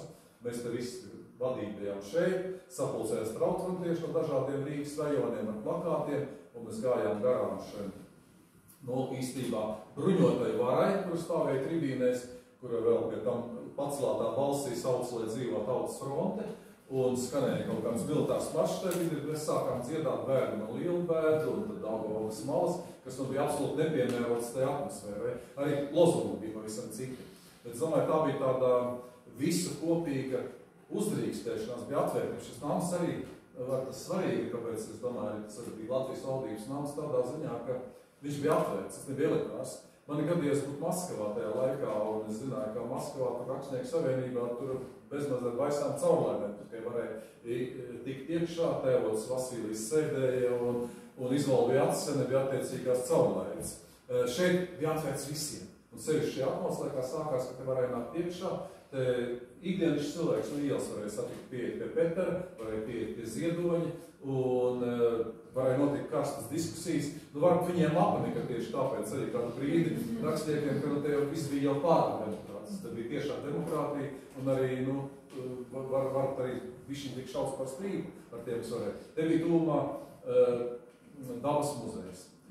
Iesaistījās Tautas frontes dibināšanā Vils Krūmiņš, kurš bija bijušais Latvijas PSR ministrijas priekšsēdētāja vietnieks, represēts nacionālu komunistu represijās 1959. gadā un nosūtīts gan ne uz Sibīriju, bet uz Nomegušus apsēru, kas tolaik bija muzeja vadītāji. Bet viņš nāca šeit, viņš dalījās ar savu pieredzi, viņš bija ļoti aktīvs.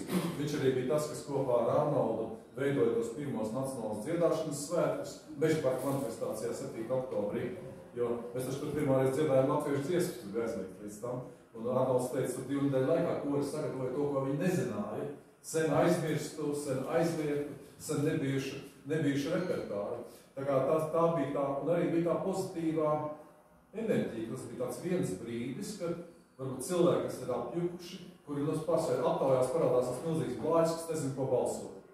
Un tad pēkšņi parādās viens mutes bajārs, briesmīgs, reizēm tiešām briesmīgs, un tas viss tā masa, kas nezin, ko balsot, virzās uz viņu, jo ir salda viņa vārdu, un viņi nedomā. Bet šoreiz bija tā, ka arī tā masa, kas droši vien toreiz arī nezināja, par ko balsot neizšķirās, ka viņi pēkšņi tā labā virzienā sāka virzīties. Tāda vēsturiskie brīži ir. Un tajā brīdī bija arī, manuprāt, bija tie līderi, pateicoties tiem, kas te bija izaudzināti. Jo tautas vadoņi jau, kas mums bija? Mums bija mans Ziedonis, Jānis Peters, tie bija tautas vadoņi, nebija jau tur. Un kad viņi pateica, ka vajag tautas fronti, ka vajag cīnīties, tad arī tā bailīgā masa, kas nezināja, ko darīt, viņi tā kā pārgāja stopusi. Es pat atceros, ka bija tāds, ka tas jau Daugavas kampaņā sākās, ka Latvijas PSR socioloģijas institūts, iedomājieties, tāds bija Latvijas PSR, ko vadīja tāds Valentīns Steinbergs no Krievijas latviešiem. Viņš pasūtīja aptauju, lai zinātu, ko tauta domā. Vai tiešām tauta negrib iznīcināt Daugavu? Tas taču komandas Maskavas projekts. Un tagad viņam atnes aptaujas rezultātus, tāds Bormana filozofi. Viņa teica, ka Steinbergs pilnīgi nobaldas. Šeit tauta tā domā, jo viņi dzīvoja kaut kādās ilūzijās. Un mums izdevās tomēr to vēstures raktu kaut kādā ierakstā par labu tam, ko mēs saucam par gaišiem spēkiem. Toreiz ironizēja par rozām komunistiem, par gaišiem spēkiem, bet tiem gaišiem spēkiem tomēr bija kaut kāda jēga, tas bija tāds milzīgs pozitīvs, ka mēs kaut ko gribam izdarīt, ka mēs neraudam, nečīkstam, ka neko nevar izdarīt, ka viss ir slikti, ka viss apkārt ir nelieši, tikai es esmu labs, bet viss apkārt ir slikti. Mēs tomēr darījām, un tā darīšana to bija tomēr tas galvenais, ka mēs tomēr kaut ko panācām ļoti daudz, kas būtu šodien jāsaglabā. Jo es jau tā bieži runāju, to, ko mēs tagad runājam, ka tā ir nevis pagātne, bet tā ir nākotne. dabūji tagad to iekšējo tādu spēku un pārliecību un ticību. Nu, arī tiem, kas tev ir apkārt, ja? Un mēģina nezākāties, bet mēģina kaut ko izdarīt. Nu jā, un kaut kā pieminēja Jāņa Peteru, visos valdīšanas laikos, ko viņš vadīja Rakstnieku savienību, viņa kabineta durvis lielākoties bija atvērtas jebkurā. Jā, nu, man liekas, tā izjūta, kas arī man bija tajā laikā, ka cilvēki kaut kā ļoti prata, un tas attiecās uz daudziem, uz tūkstošiem, prata nolikt malā nebūtisko un orientēties uz to būtisko. Ko droši vien noteica tas moments un noteica tas, ka bija šis superlielais, ārkārtīgi absolūti nozīmīgais mērķis atjaunot Latvijas valsti un tās pilnīgā suverēnā valstiskumā. Un riski bija, protams, arī gan milzīgi. Šodien mēs par to tā varam tikai varbūt sapņot, un šodien teiksim tā, tas brīžiem šķiet kaut kur zudis.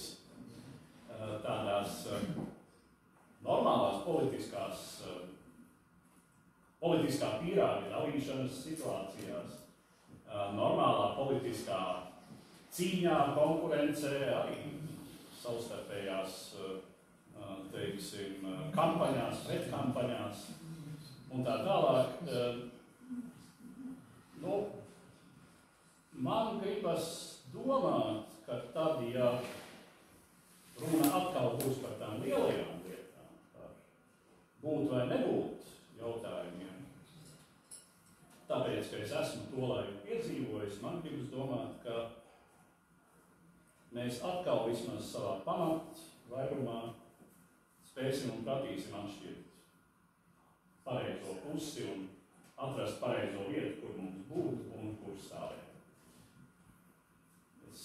Un uzturēt latvisko stāju. Un par kalnu. Jā. Tā varbūt mēs līdz tam starpbrīdis nonākuši.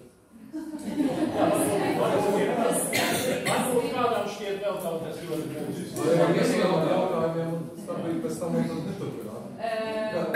Ierosinājums būtu, ja kungi akceptē, varbūt tā formālā daļa vai starp. Mēs esam kaut kādā ziņā noslēguši, lai man arī vēl jautājumi. Varbūt var uztaisīt tomēr starpbrīdi, bet arī neformālā daļa. Kungi, ja jums vēl ir spēks, varbūt telpē vēl ir jautājumi, vai vienkārši padiskutēt, parunāties, pusstundiņu jābūt ir spēks. Nē, mēs varam, jā, tad cik mums ilgi ir starpbrīdis? 15 minūtes. Es pat nezinu, vai tā ekskursija paspēsies tagad pēc tam. Es nezinu, varbūt tiešām labāk tagad jautājums, un tad jau... Jā, tas sajūst pārējais.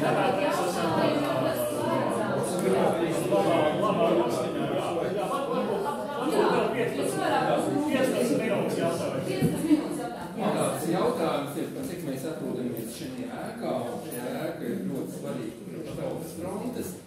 Varbūt katrs no jums varētu atcerēties kādu spilgtu gadījumu, kas saistīts tieši ar tos tautas fronti, tieši ar šo te ēku. Varbūt kurios, varbūt ļoti nopietns, bet tieši ar šo te ēku. Es uzreiz teicu mājas saimniecēm, ka mums ir viena fotogrāfija šeit, viņa neparādās, bet kaut kur var atrast.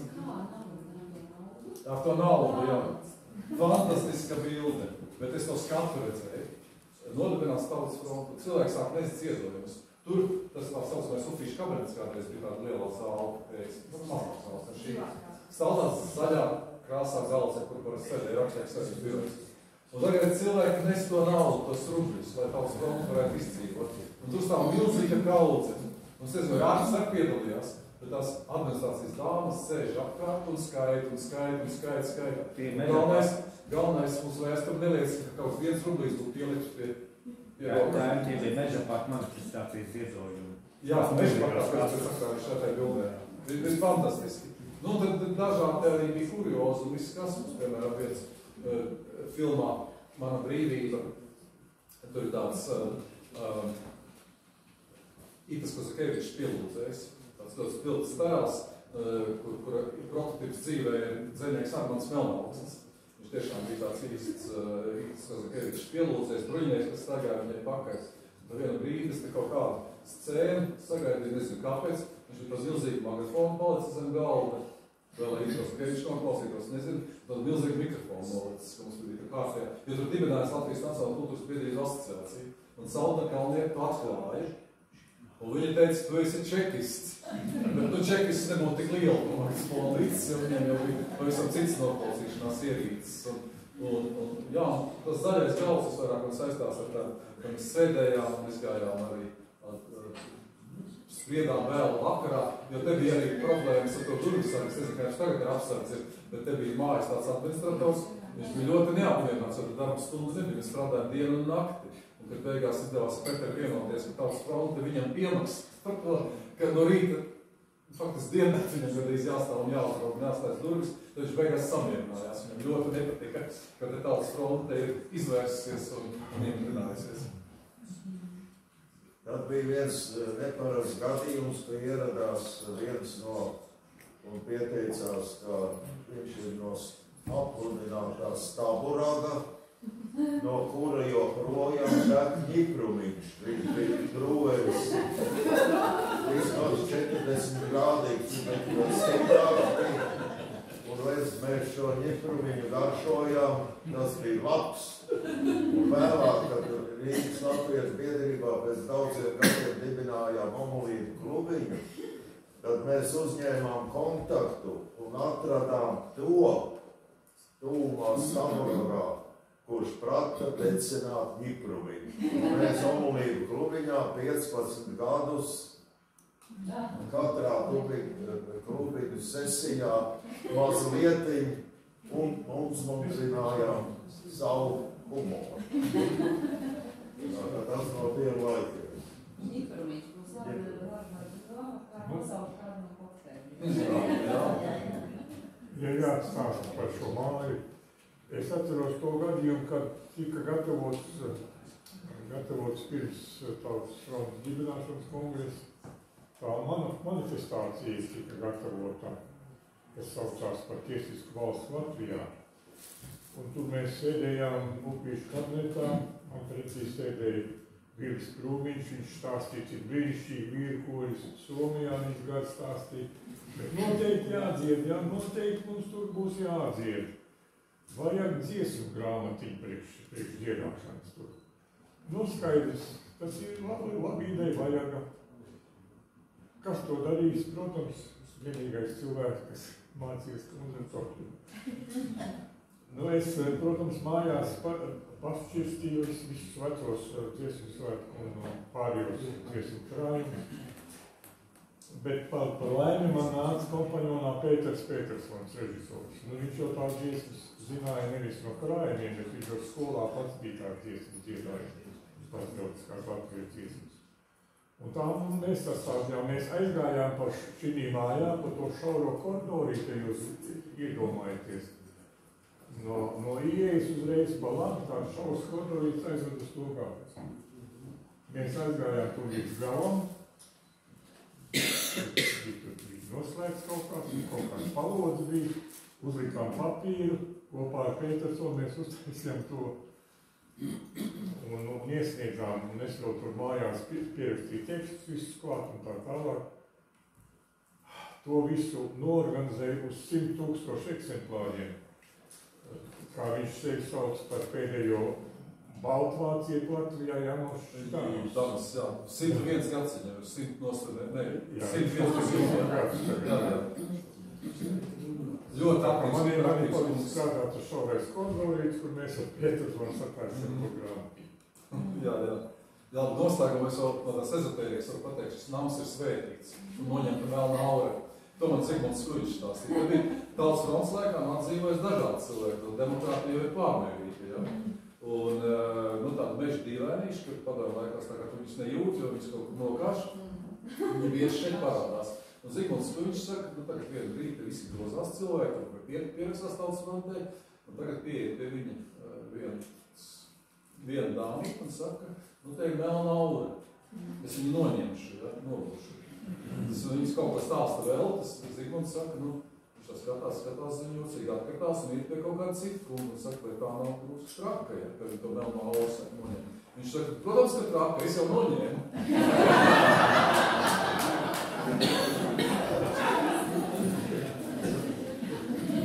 Jā, arī šī laika tāda raksturīga iezīme, ka tad, kad tā aktivitāte sit tik augstu vilni, nu tur tiešām ir uzpeldi cilvēki. Es arī atceros, ka, teiksim, mūsu mājās pēkšņi atnāk kāds kādreiz kinoaktieru studijā mācījies. Viņam ir pilnīgi skaidrs, ka latvieši ir cēlušies Ziemeļāfrikā, un viņš to ir jau ar traktātu, un galu galā viņš saka, tur ir Lībija, un mums ir lībieši. Cienītais par lībieši, ka nav īsti balti, tie nav tādi, tie tā kā vairāk somu. Tad mēs tālāk. Ja stāstu anekdotisks gadījums, es stāstīšu tā. Mēs sēdējām tādā statūtu komisijā, un pie mums atnāca ciemos Džemis Kulme. Viņa nu pat bija bijusi, kā viņa stāstīja, viņa nu pat bija bijusi Zviedrijā, sakarā ar mācekļiem, un viņi bija pieņemšanā pie augstas amatpersonas, liekas pie ārlietu ministra. Un tas ārlietu ministrs teica, nu, ko mēs varētu jums tā labi palīdzēt, kā mēs varētu sadarboties. Viņi teikusi tam ministram, nu, mēs varētu rīkot kopīgas izstādes un tā. Nē, viņš saka, kaut ko reāli. Un es zinu, ka jums ir Rīgā nav nekāda noteku ūdeņa attīrīšana. Jums ir sagājis viss tur dēlī. Dodiet man divu nedēļu laikā visas caurules, visus filtrus, visus, kas ir vajadzīgs noteku ūdeņa attīrīšanai. Tā mēs uzklausamies, Škapars papaliek tās domnītes, un viņa prasa mums. Mēs kā tautas fronti, jo pie valdības nē. Jo valdība visu laiku nav neko darījusi. Škapars tās, jā, nu kas tos filtrus tās caurules sagādās? Škapars norāda uz mani, tu to darīsi. Padomu konservatorā nemāc neko tādu. Bet pa laimi man bija pazīti, mūsu ģimene bija pazīta Rīgas ūdenī, viņš vēl tagad tur ir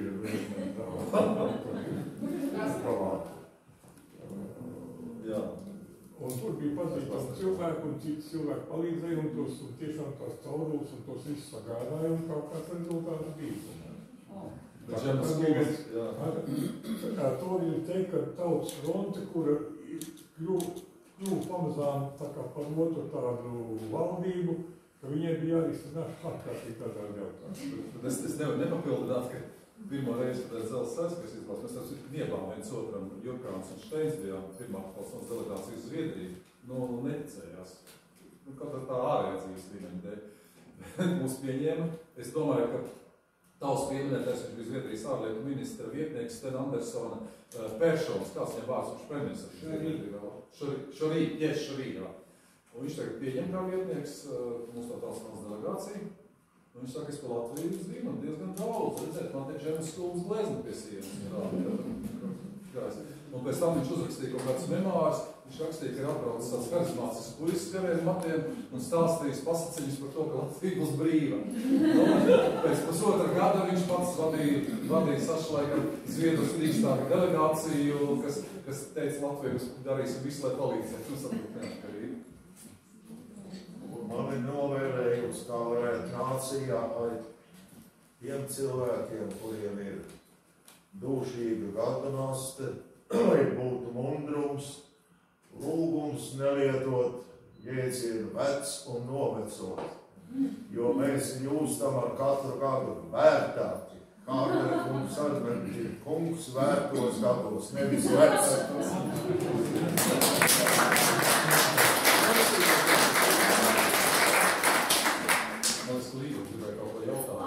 Tas bija jautājums, varbūt tiem laikiem, kaut kur pirms tā mēs tikāmies muzejā stāstījāt, kā jūs vedāt tos parakstus uz Maskavu. Tas šķita komiski, bet vispār, pirmkārt, kā var savākt 600 tūkstošus bez vispār tiem mēdījiem, bet otrs varbūt, citu varbūt nezinu, kā tas, kur viņi tika likti un kā tika vesti. Jā, daļai es tāpēc paņēmu, bet tas Sandras Kalnieks grāmatā ir aprakstījis, kur gan man teica, ka ir neprecīzi aprakstīts tas īsti kā veda, jo tā faktiski bija slepena akcija. Nu, mēs tie kungi, kas te sēdēja priekšā, Leiši un Igauni pirmoreiz satiekamies, izdomājam, ka mums tagad jāpanāk, lai Gorbačovs nemaina to PSRS konstitūciju. Tāpat jau tur nevarētu izstāties, bet viņi mainīja konstitūciju, lai nevarētu izstāties sajūstami, ka te kaut kas notiek. Un mūsu juristi arī sagatavoja, arī Bišers bija tas, kas pieteikumu, ka mēs esam pret un kā to vajadzētu darīt tai Maskavai. Un, starp citu, arī te ir viena anekdota par šiem mūsu juristiem, ko pieminēja laikam Arnolds, ja, par juristu nozīmi. Latviešu juristi bija fantastiski, jo viņi tiešām bija gudri cilvēki. Un Maskavā bija apstulbuši. Es domāju, tas arī viens mūsu panākuma atslēgām atkal bija, ka viņi Maskavā uzstājas, un tur viss ir tāda aizmukšķi, viņam liekas, ka viss ir kārtībā. Un viņi nevar neko pateikt pretī. Nu tā, tiešās ēterās sēž Maskavas kongresā, kad rādīja. Un tad Maskavā bija tāda daži veidīgi krievi stāstīja, daži smiedamies stāstīja, tāda anekdota radās. Tieši kongresa laikā, ka Padomju Savienību ir sagrāvuši, Aivars noteikti zina, tur 3 spēki nelietīgi, ja. Pirmie ir Lietuvas komunisti, jo Lietuvas kompartija izstājās no Padomju kompartijas, kompartija izstājās no Padomju kompartijas. Un man toreiz teica viens no Kremļa vadojumā, Jānis, viņš saka, ir cauri, ja mūsu partijas viss būs cauri, mēs taču sataram kopā par to saku. Igauni izsludināja Igauni ekonomisti, tātad lieši komunisti, Igauni ekonomisti, Igauni izsludināja ekonomiskās patstāvības projektu, latviešu juristi. Nu jā, un tad jau es tā kā novirzījos no šīs tēmas aizmūs. Bet tā notiks. Parakstu epopēja. Parakstu epopēja tāda. Visi šie līderi, ja, juristi izstrādā tos noteikumus, mēs iesniedzām Maskavā projektu, mums neņem galvā, mēs nolēmām, ka vajag uztaisīt kādu parakstu vākšanas kampaņu. Padomju Savienībā nekas tāds nav noticis, izņemot Daugavas kampaņu, bet pirmo reizi Maskavas šokā, ka aiziet tur kaut kādi, mēs Latvijā zinām pāri pa 30 000, bet jā, jo vēl arī Krievu valodā citos reģionos vākti paraksti. Viņi nesaprot, kas notiek tajā padomju, ja. Bet tagad sāks īsta parakstu vākšana visās Baltijas valstīs, 2 nedēļu laikā. Šeit savāc ārts zinās precīzi skaidri, bet 600 pār tūkstošiem bija. Jā, stāvēja rinda šeit cilvēki, lai parakstītos lapām, ka viņi ir pret PSRS konstitūcijas grozību, ja? Kas ir kā mums neskar, bet mums tas bija svarīgi, lai parādītu. Un tad nolēma, kā viņus aizdrīs, kā lai dabūjas to Maskavu. Un tad bija norunāta slepena operācija, ka Džemas Kulme lido uz Maskavu, viņa ir augstākās padomes deputāta PSRS. Džemas Kulme apsēžas PSRS augstākās padomes pieņemā istabā un gaida, ka tie paraksts nāks. Protams, ar zināmu laiku nobīd tas notiek, jo paraksts izlēma vest, tur Māris Steins bija vēlēšana centra vadītājs, tur bija vesel tā Egils Radziņš bija, jurists, tagad pazīstams jurists. Ins Uplats, jā. Viņi vedas pirms ar vienu mašīnu kaut kur līdz Baložiem laikam. Tas neatstāstīšu precīzi to. Sandra ir diezgan precīzi, bet arī ar dažām kļūdām.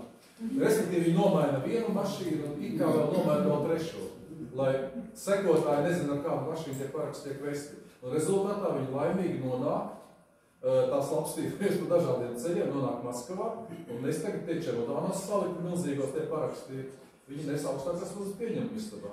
Tur jau 6 džermas. Jā, Sandra rakstījis to, ka te nesēja liek reģistrēt, bet patiesība bija tāda, ka viņš tur viens nelaiz priekšā. Bet Džermo kā deputāte var, viņai visas durvis vaļā. Un viņi tagad tos parakstus rāda, tie puiši ienesuši, lai piereģistrē. Viņš saka, ko? Mēs neko nereģistrēt. Viņš saka, es augstākās padomes deputāts, mums jāpiereģistrē mana vēlētāju paraksti. Viņš saka, kā? Cik tur ir? 600 000. Nē, to nav iespējams. Viņš saka, es sēdēšu, kāpēc jūs piereģistrēsiet.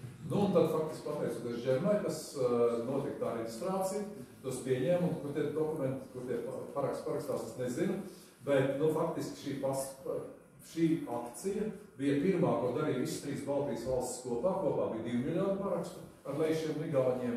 Es arī nezinu, kā viņi to dabūja līdz Maskavai, bet mans ieruzīt, viņi arī to dabūja. Un rezultātā es sapratu, ka tos konstitūcijas grozījums tā arī nepieņēma.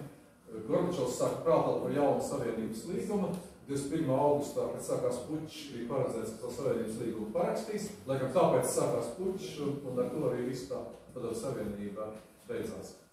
Jā, bet tās parakstu vākšanas kampaņas, tas faktiski bija būtisks faktors visā šai organizēšanās un sabiedrības iekustināšanas procesā. Jā, tā bija milzīgi tāds sviera, kas bija nebijusi. Un tāpēc arī mūsu tie pretinieki, viņi nezināja, kā rīkoties. Nu, Čekis tad sēž tajā stūrumā, jo mums jau notiek ļoti strauji. Viņiem tad sēžot, mēs kā kompānija pieņemam lēmumu. Burtiski, man liekas, tas bija vasarā, viņi nakti aizbrauc prom, no rīta jau ir paziņojums Tautas frontes grupām sākt vākt parakstus. Te jau stāv rinda, paraksti ir gatavi, viņi nezin, kurā brīdī viņi tiks vesti. Viņi faktiski, kamēr viņi sēž un punktierē uz stūrumā, nu kā mums apsteigt, tikmēr jau mašīna jau brauc, ja? Kamēr viņi zina, ka Egils Radziņš izbrauc vienu mašīnu, Baltazarā jau stāv puiši un viņi ir pārstājušies citā mašīnā. Kā var izzinot to 600 000 bez, kā, cilvēki viens otram nodeva zīmītes, kā tas ir iespējams? Es neatceros, kā tas bija, jo es vācu parakstus Daugavas Hess, pret Daugavas Hess, vēl mācoties viņu skolā. Jā. Un kas mani uzrunāja uz to? Kur bija? Vai man nebija kāda publikācijas? Nē, Daugavas kampaņas laikā tur bija paši pasīgs. Publikācijas aizsardzība. Kaut kā literatūras mākslā ienāca 3000 parakstu. Un tad notika tas, ka cilvēki ar publikācijas aizliedz, nu kā tikties, taču nedrīkst. Mani ar Arturu sāka vazāt tā kā uz šeit. Mēs tādām sapulcēm. Mēs tā kā evi jautājumu atbildes. Cilvēki komentāli glaukš papīru labs parakstās, ja? Mēs papīru labs azotē, protams, mēs centrāla komitē nesām, ja? Un tad man bija šausmīgs bailes tajā centrāla komitē ieiet. Un Arturs vecāks saka, tu, viņš neiet. Un tas 3 reizes apgājām apkārt te māju, un tad mēs ienas, tas paraksts iekšā, lai pieķistētu. Bet tas bija tāda pašinstīva. Nu, dažreiz arī bīstam, Eduard, jo Nora Rubene, kas tagad ir Rikstena, stāsta, ka viņa 7. vidusskolā tagadējā Raudzes ģimnāzijā vācu paraksts, bet tur bija tāda šausmīga komunista tāda. Skolas direktora. Jā, čekista kaut kāda siela pūkaža augsta. Un tā draudēja visu laiku skolas, ka viņas ap skolniekiem valstās paraksts, ka Daugavpils. Bet šeit ar Tautas fronti bija savādāk. Faktiski jau no šejienes sākās tā absolūtā neiedomājama demokrātija, ka tiklīdz Tautas fronti pieņem lēmumu, tas momentāli iziet presē, jo prese vairs neklausās, ne cenzūrai, nekam citam. Ziņa iziet, vistiešākais, citu mediju jau nebija, telefonu jau tāda nebija, fiksētie tikai. Pusfrāze radio, ko radio palaiž, tā naivi, ka varbūt kaut kādi nolēmas Tautas fronti organizēt parakstu. Un mums nekas vairs nav jādara. Tautas frontes grupas, kas ir pa 400 apmēram sākumā, kad bija nodaļa visā Latvijā, viņas sāk darboties tā kā tāds paškustīgs mehānisms. Un sākas viss, mēs atnākam no rīta, jau stāv rinda, te ir paraksti, un viss notiek bez kaut kāds īpašs. Praktiskā vietā, kas nozīmē paraksts? Tātad vārds uzvārds paraksts, vai personas kaut vai?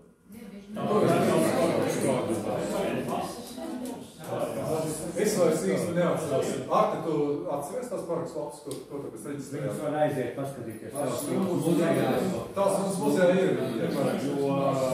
Tie, kas nokavēja uz aizvešanu, tad kaut kāda kaudzīti palikusi arī. Adreses bija laikam. Jā. Lai nevarētu teikt, ka viltos. Jo uz pretējā pusi sāka beigās redzējām, ka viņi neko tādu nespēja. Viņi sāka pārmest viltošanu, bet mēs tad arī prasījām. Toreizējā padomju pierakstu sistēma, kas bija nesalīdzināmi dzelžaināk ar mūsu deklarēšanas sistēmu, kur dzīvošana bez pierakstu bija krimināli sodāms pārkāpums. Un līdz ar to, tava adrese bija tava adrese. Tas vairs uzdots. Jā, faktiski. Jā, tas meklēja. Un tad es varu pielikt punktu, vai vēl kāds cilvēks, nu jau. Nē, varbūt par juristiem jau ir interesanti. 89. gadu parodīju Maskavā, tāpēc es zinu no tās puses, kā tas skanēja. PSRS konstitūcijas izmaiņām bija iesniegti 600, kuras apstiprināti priekšlikumi, ja, un tā 1/3 daļa nāca no Latvijas sistēmas. Tur darbojās Enzīms, Bišers, bet varbūt viens cits zīmīgāks notikums, kurš varētu būt interesants. 88. gada 11. novembrī Rīgā ieradās Medvedevs. Ļoti reakcionārs centrāla komitejas sekretārs. Un Zenīts veica denunceju. Pasodot, ka 5 Latvijas juristi ir pārdevušies nacionālistiem un pret viņiem būtu ļoti asi jāuzstājās. Un nosauc sekojošus uzvārdus. Bišers, Bojārs, Enziņš, Plotnieks?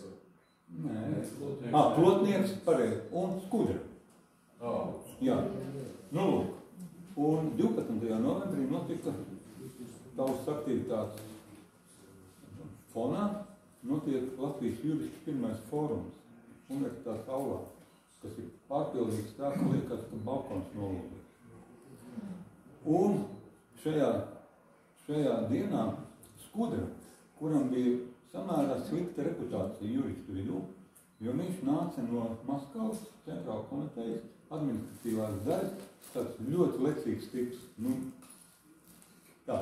Viņš tajā laikā bija tieslietu ministrs, ja, tā bija tāda īslaicīgs amats, lai viņš kļūtu par Latvijas PSR prokuroru. Jā, tās ministrijas loma bija apmēram tā kā tāda liela tiesu kancelēja. Ļoti pakārtot lomu. Nu, un Skudra, pirms tam jau bija viens tāds pirmais lūdzuma brīdis ar viņu, jo mēs viņu uzaicinājām juristu biedrības dibināšanas grupā. Viņam tas likās ļoti simpatizējoši. Bet tajā reizē Tautas fronte ilgu laiku neatļāvās tādu uzstāšanos, kādu nopēsta Skudra tajā zālē. Jo viņa, es teikšu tā, latgaliskās asins bija uzsvetuši tādu vilni, ka viņš ir nostučīts un padarīts par pazemotu centrāla komitejā. Un faktiski tauta ieguva vienu spožu, vienu no atmodas spožiem juristiem un līderiem. Tieši šāds ir notikums. Un ir vesela virkne, es jau tas pušiem aizmūrēju teikšu. Nedārts pieminēt to, kā tas pamazām tas vilnis vēlās.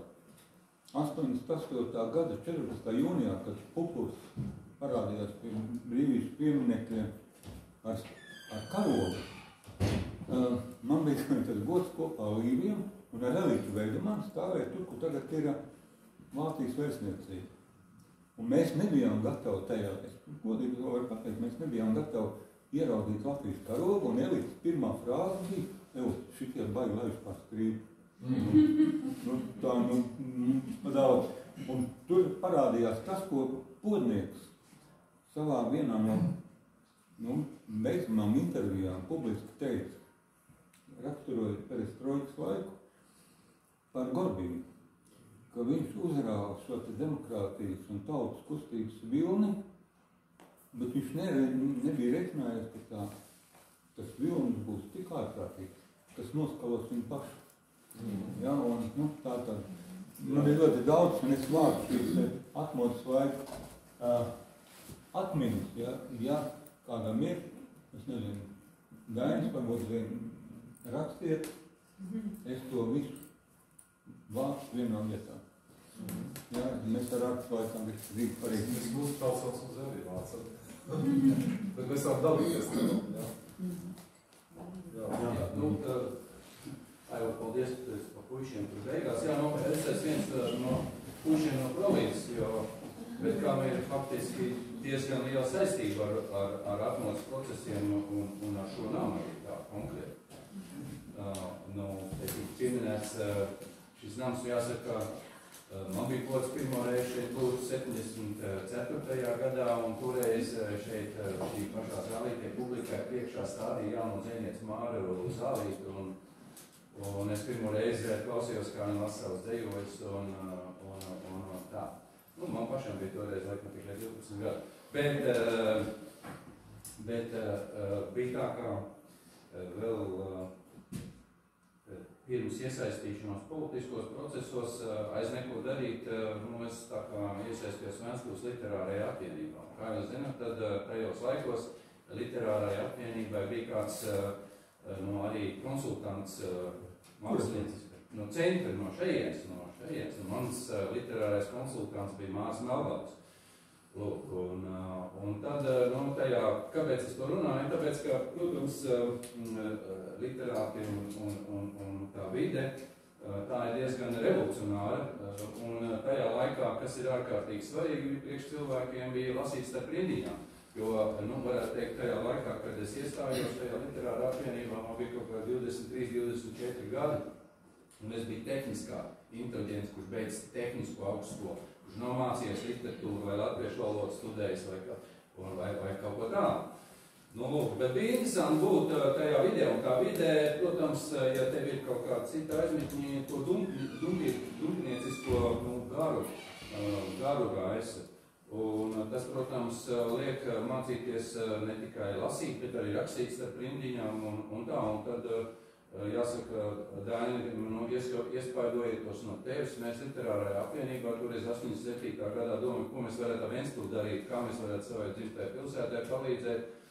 Un tā, un tad mēs vidsklubu izveidojām, un 88. gada pavasarī Ventspilī un 12,000 cilvēku demonstrāciju norganizējām 5. jūnijā. Un kāpēc tā demonstrācija paslīdējuši garām vēsturē?